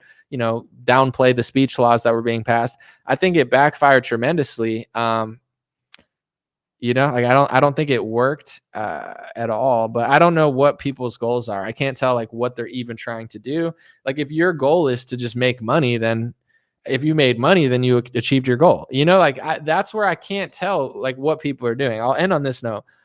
I played the clip of Charlie saying they had no field offices for Trump in all these swing states. It's like, if you think Republicans are trying to win the election, but they're not doing certain things, then it's like they're not doing what they're not succeeding. But you think success to them is winning. Like to some people, success is making money. To some people, success is being popular. It's like win or lose. I just made $5 million this year. Win or lose, I just hung out with Donald Trump. I'm going to have a job, win or lose, because I did this. So I can't tell everyone what their goal is. I mean, some people make it more obvious than others. But to me, I have a certain threshold of like what I will and won't do for money and what I will and won't do for what I'm accomplishing. And that supersedes that. But I think most people think, and this is where I disagree, just based on all the evidence I've seen, they think that Trump and Republicans are trying to do all these things they're not. Like, I don't think Trump made all these mistakes. I think he made some, but I don't think he's trying to do what you think he wants to do. What you want to do and what he wants to do are two different things. I believe him and Speaker Johnson are owned by the same group, or at least they take donor money and do the bidding of the same group. So when Trump says that he's doing a really good job, if you think Trump wants to do different than Mike Johnson, you'll tell yourself he's just getting along with him because he's the Speaker of the House. You might be right, but I don't think so. I think that he's doing that because he thinks that Speaker Johnson's doing a good job, because Speaker Johnson's doing things for people that Trump wants to do things for. So it's like, that's where you got to figure out what everyone wants. Because if you want to win the election, you got to make some field officers. If you're not concerned with that, then you don't do that. And I think there's way more people than people realize that they're more interested in money, fame, galas, and hangouts than they are with the First Amendment. I mean, that's an easy, I hate to just be so repetitive, but that's an easy threshold. The First Amendment is, everybody pretends like they care about it. Every Republican pretends like it's the most important. If you care about social circles more than that, I don't trust you about anything. Nothing you say matters to me. It's not a little thing. Like, people are like, oh, it's just that. It's not, though. They're trying to turn America into Europe and Canada with hate speech laws. And a lot of the same hate speech laws are being passed into other foreign countries. They're trying to debase the First Amendment the same way they did the Fourth Amendment, the same way they have the Second Amendment. The Second Amendment's not the same as it was 80 years ago, and the Fourth Amendment doesn't even work anymore. The First Amendment still kind of does in courts, so they're trying to wipe their ass with it. And if you show me after 4 or 5 years you don't care about that, then it's like clearly we don't have the same goals. Like, what your goal is not conservation of principles that will save the country. Your main priority over that is something more selfish. That's just my view. Appreciate you guys. God bless you. Sorry this was so long. What's today? Friday. Maybe I'll make one tomorrow, maybe Sunday. I got to catch up on emails. I got a lot of stuff to do. I apologize. It's been a crazy month. And I'll say this too. I'm very grateful. There's a lot of moves I can make, and I could definitely do them myself. So I'm always floating ideas of like how I want to operate. But in general, the one great thing about this is I could say whatever I want and be able to do it quickly because I do it by myself. I can do it quickly. I don't have to wait. I don't need to set that much up. The con is that I can't work at the speed I used to work at, where I used to do more videos. But what people don't understand, and I don't want to seem like I'm lazy, but like for 5 years straight, I worked at a crazy pace. Like I edited like 10 hours a day. My back hurt, my fingers hurt. I was unhealthy, but I was like dedicated to just cranking out videos, cranking out news reports that did not take a short amount of time. In order to make all the videos I did during COVID, I mean, they took at least 4 or 5 hours a piece, and I probably did 100 of them. And I was hurting myself doing it. I'm glad I did it. I'm not mad at my work hustle. I mean, it got me to the point I'm at. I just can't, it's not sustainable. I can't do that for the rest of my life. So I've kind of slowed down. I still do a lot of content, more than a lot of people, but I would love to do more, but that's where I'm at now. It's like, I like what I do. Things are growing. I'm grateful for it. My YouTube has been better the last 2 months than it's ever been. But at the same time, it's like, I do think I could do more. I don't want to underachieve. I don't want to do less than I could do. And I'm very, I'm very competitive with myself, and I think that I could do a lot better. But that's where I'm at. I just want to be transparent with people. It's like there's a lot I could do, and I'm not necessarily just being lazy. I'm just like physically and mentally burnt out from 5 years of a pace that most people like they couldn't do. And that's another thing with having a media organization. If you show them to work, they turn on the lights, you do it, you go home, they edit everything, they run your social media. It's a lot different than spending 10 hours a day editing, spending hours a day researching, spending hours a day posting. It's exhausting. And I got to the point where I was like, I could make more money working harder, and I could also do more content, but I was like, I'm not going to be able to do this long term if I work at this insane pace. So this year I've dialed it back. I still work a lot. I still do a lot, but I've felt a lot healthier. I've gotten in better shape. I've been working out. I feel better. I'm enjoying my life more. So it's all been great, but it's like, if I do take the route of doing more, I got to connect with the right people. That's why when people are like, why were you considering this and that? It's not necessarily for the money, although stability would be nice. It's not for the attention. It's because, it's like having a team. It's like being a fighter and you just fight by yourself versus having 5 coaches, a trainer, like sparring partners. Like at the end of the day, like, of course, teamwork makes the dream work. So one way or another, that is the appealing part about a team to me. And just being around people that you like. There's pros and cons to both, but that's what I'm looking for over the next 2 years. If I'm going to do this, I'm going to do it the same way I'm doing it now. But if I want to get into these deep diving like videos like I used to do and do them as consistently, I have the mind to do it. I have the inspiration to do it. I just don't have like the physical. I could probably do it, but I just don't want to. I can't bring myself to like crushing my body editing for 10 hours a day. Like I'll still edit a couple hours or do this or that, but like the pace I was moving at from 2018 to 2022, it was like ridiculous. But that's why Chris Cuomo's on television. Probably he's had millions of dollars to advertisements, but he's got half the following me on Facebook. Like the work paid off. I put in crazy amounts of work by myself to blow past a lot of these people in fake stream media that were lying about lockdowns, but at a certain cost. Everything comes at a cost. So I'm definitely trying to do more great videos like the one I did on the hate speech laws. It's just, I got to figure out the way. Someone said, can't you get an editor? I could, but also it's like, I like to do things quickly. And if you have an editor, it's like, how fast do they work? Do they know what they're doing? It's all possible. It's just in the right time. I'm just letting people know everything's cool, but that's why I haven't been doing as many like short edited videos because it just takes so much manpower. Appreciate you guys. God bless you. Thanks for listening. Have a beautiful weekend. Hopefully that made sense. Hopefully you appreciate it. And I just want to get to this last thing. I am not trying to burn bridges or be rude to anybody, but I think when people try to cut me out, act like I'm doing something wrong because I'm not getting to places that I literally was at and could be at if I sacrificed the truth, I have to say something because they're not going to invite me on their podcast. So this is my chance to disagree with that. And I'm making that statement directly. I don't trust a single Republican media host if they don't talk about the hate speech laws that Trump is passing. Okay. Matt Walsh talked about it one time, made a really great statement about it, pretended like he didn't know what the speech laws were. Maybe you should learn what the speech laws are because they're being passed every single week into American legislation. PBD podcast, Charlie Kirk, Ben Shapiro, any of these people, I just don't trust you and I don't respect you. I know some people respect money and fame and social connections. Me, I respect people that are loyal to the country and pretend to do what they do, or do what they pretend to do. If you don't talk about the anti-Semitism hate speech laws that are being passed into American legislation by Trump, DeSantis, Republicans, every week now they're being passed further to debase the First Amendment and to turn America into a hate speech colony like Europe or Canada. I don't respect you. I don't trust you. I don't have to like it.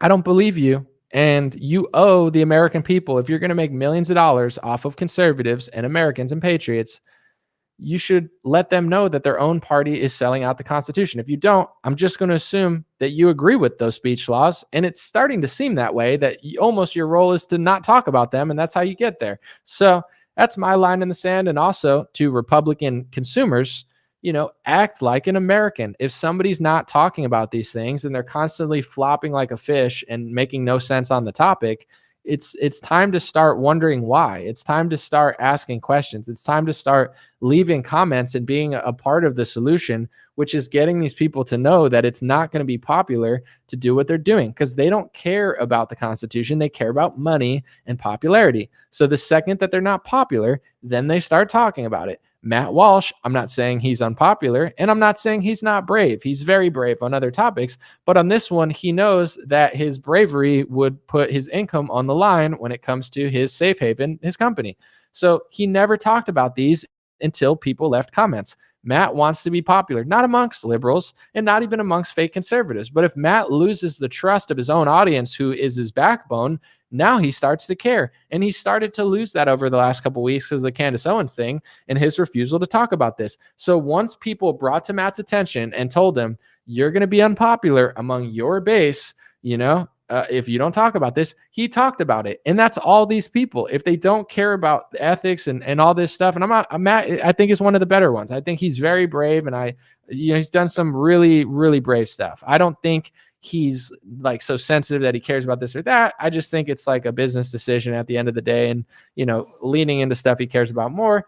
But if everybody did that, and it's starting to happen to Patrick now because of his Piers Morgan interview, they will talk about it. Maybe not for the right reasons, maybe for the right reasons, but that's my line in the sand with Republican politicians. That's my line in the sands with Republican media. First Amendment, not a small issue. I care about it. I'll be way too repetitive for the next year until people talk about it. And guess what? Although it's annoying, although it might not be the most popular thing or whatever, it's actually working. With this mindset and with this consistency, it's gotten some of the biggest hosts in the country to cover this topic. So I think that's the only way that it's going to change. So I got to just stick on it while there's a little bit of leverage behind the conversation. Because if people don't talk about it now, they're going to start talking about it when it goes too far. They didn't talk about vaccines until the mandates came. Well, if everybody talked about it earlier and told the truth about it, we wouldn't be facing mandates because people would have been educated on the decision to make. So, everyone's going to talk about what I'm talking about now. And that's why I don't care about temporary things. Yeah, people don't like this or that. Everyone's going to be talking about these hate speech laws in 3 to 5 years. You know why? Because they're going to be pushed further and further and further and further and further and further until people start getting arrested. And then America's starting to look like Canada and Europe, just like it did during COVID. Oh oh my gosh, our freedom, what happened? Our own party sold it out and everyone shut up about it for 5 years. So whether people want to talk about it or not, I know they're going to talk about it eventually because it's going to get so big that they can't avoid it. But at that point, it's probably going to be too late. So, that's my goal this year. And it's really, unfortunately, the only thing I seem to be passionate about. I'll work on myself and see if I can find some passion for some other topics. But until then, I just can't, and I can't fake it. So, and if I don't have the motivation to do it, then it just doesn't get done. Appreciate you guys. God bless you. Have a beautiful week. I'll be back soon. Hey, what's going on, my friends? Just a few ways to stay in touch and support if you'd like to. The first way is dreamrare.com. We have blue beanies, black beanies, pink hats, other colored hats, freedom versus tyranny shirts, stay blessed long sleeve, God is great long sleeve, and lots of more cool items coming soon. Dreamrare.com. Check out the shop to support. Everything's made in the United States. Handpicked by me. Patreon.com/raretalk for $5 a month. You can help support me, support the show. If you haven't noticed, unlike other channels, I don't work with very many sponsors, sometimes none at all. And part of the way I'm able to do that is with the dreamrare.com shop and patreon.com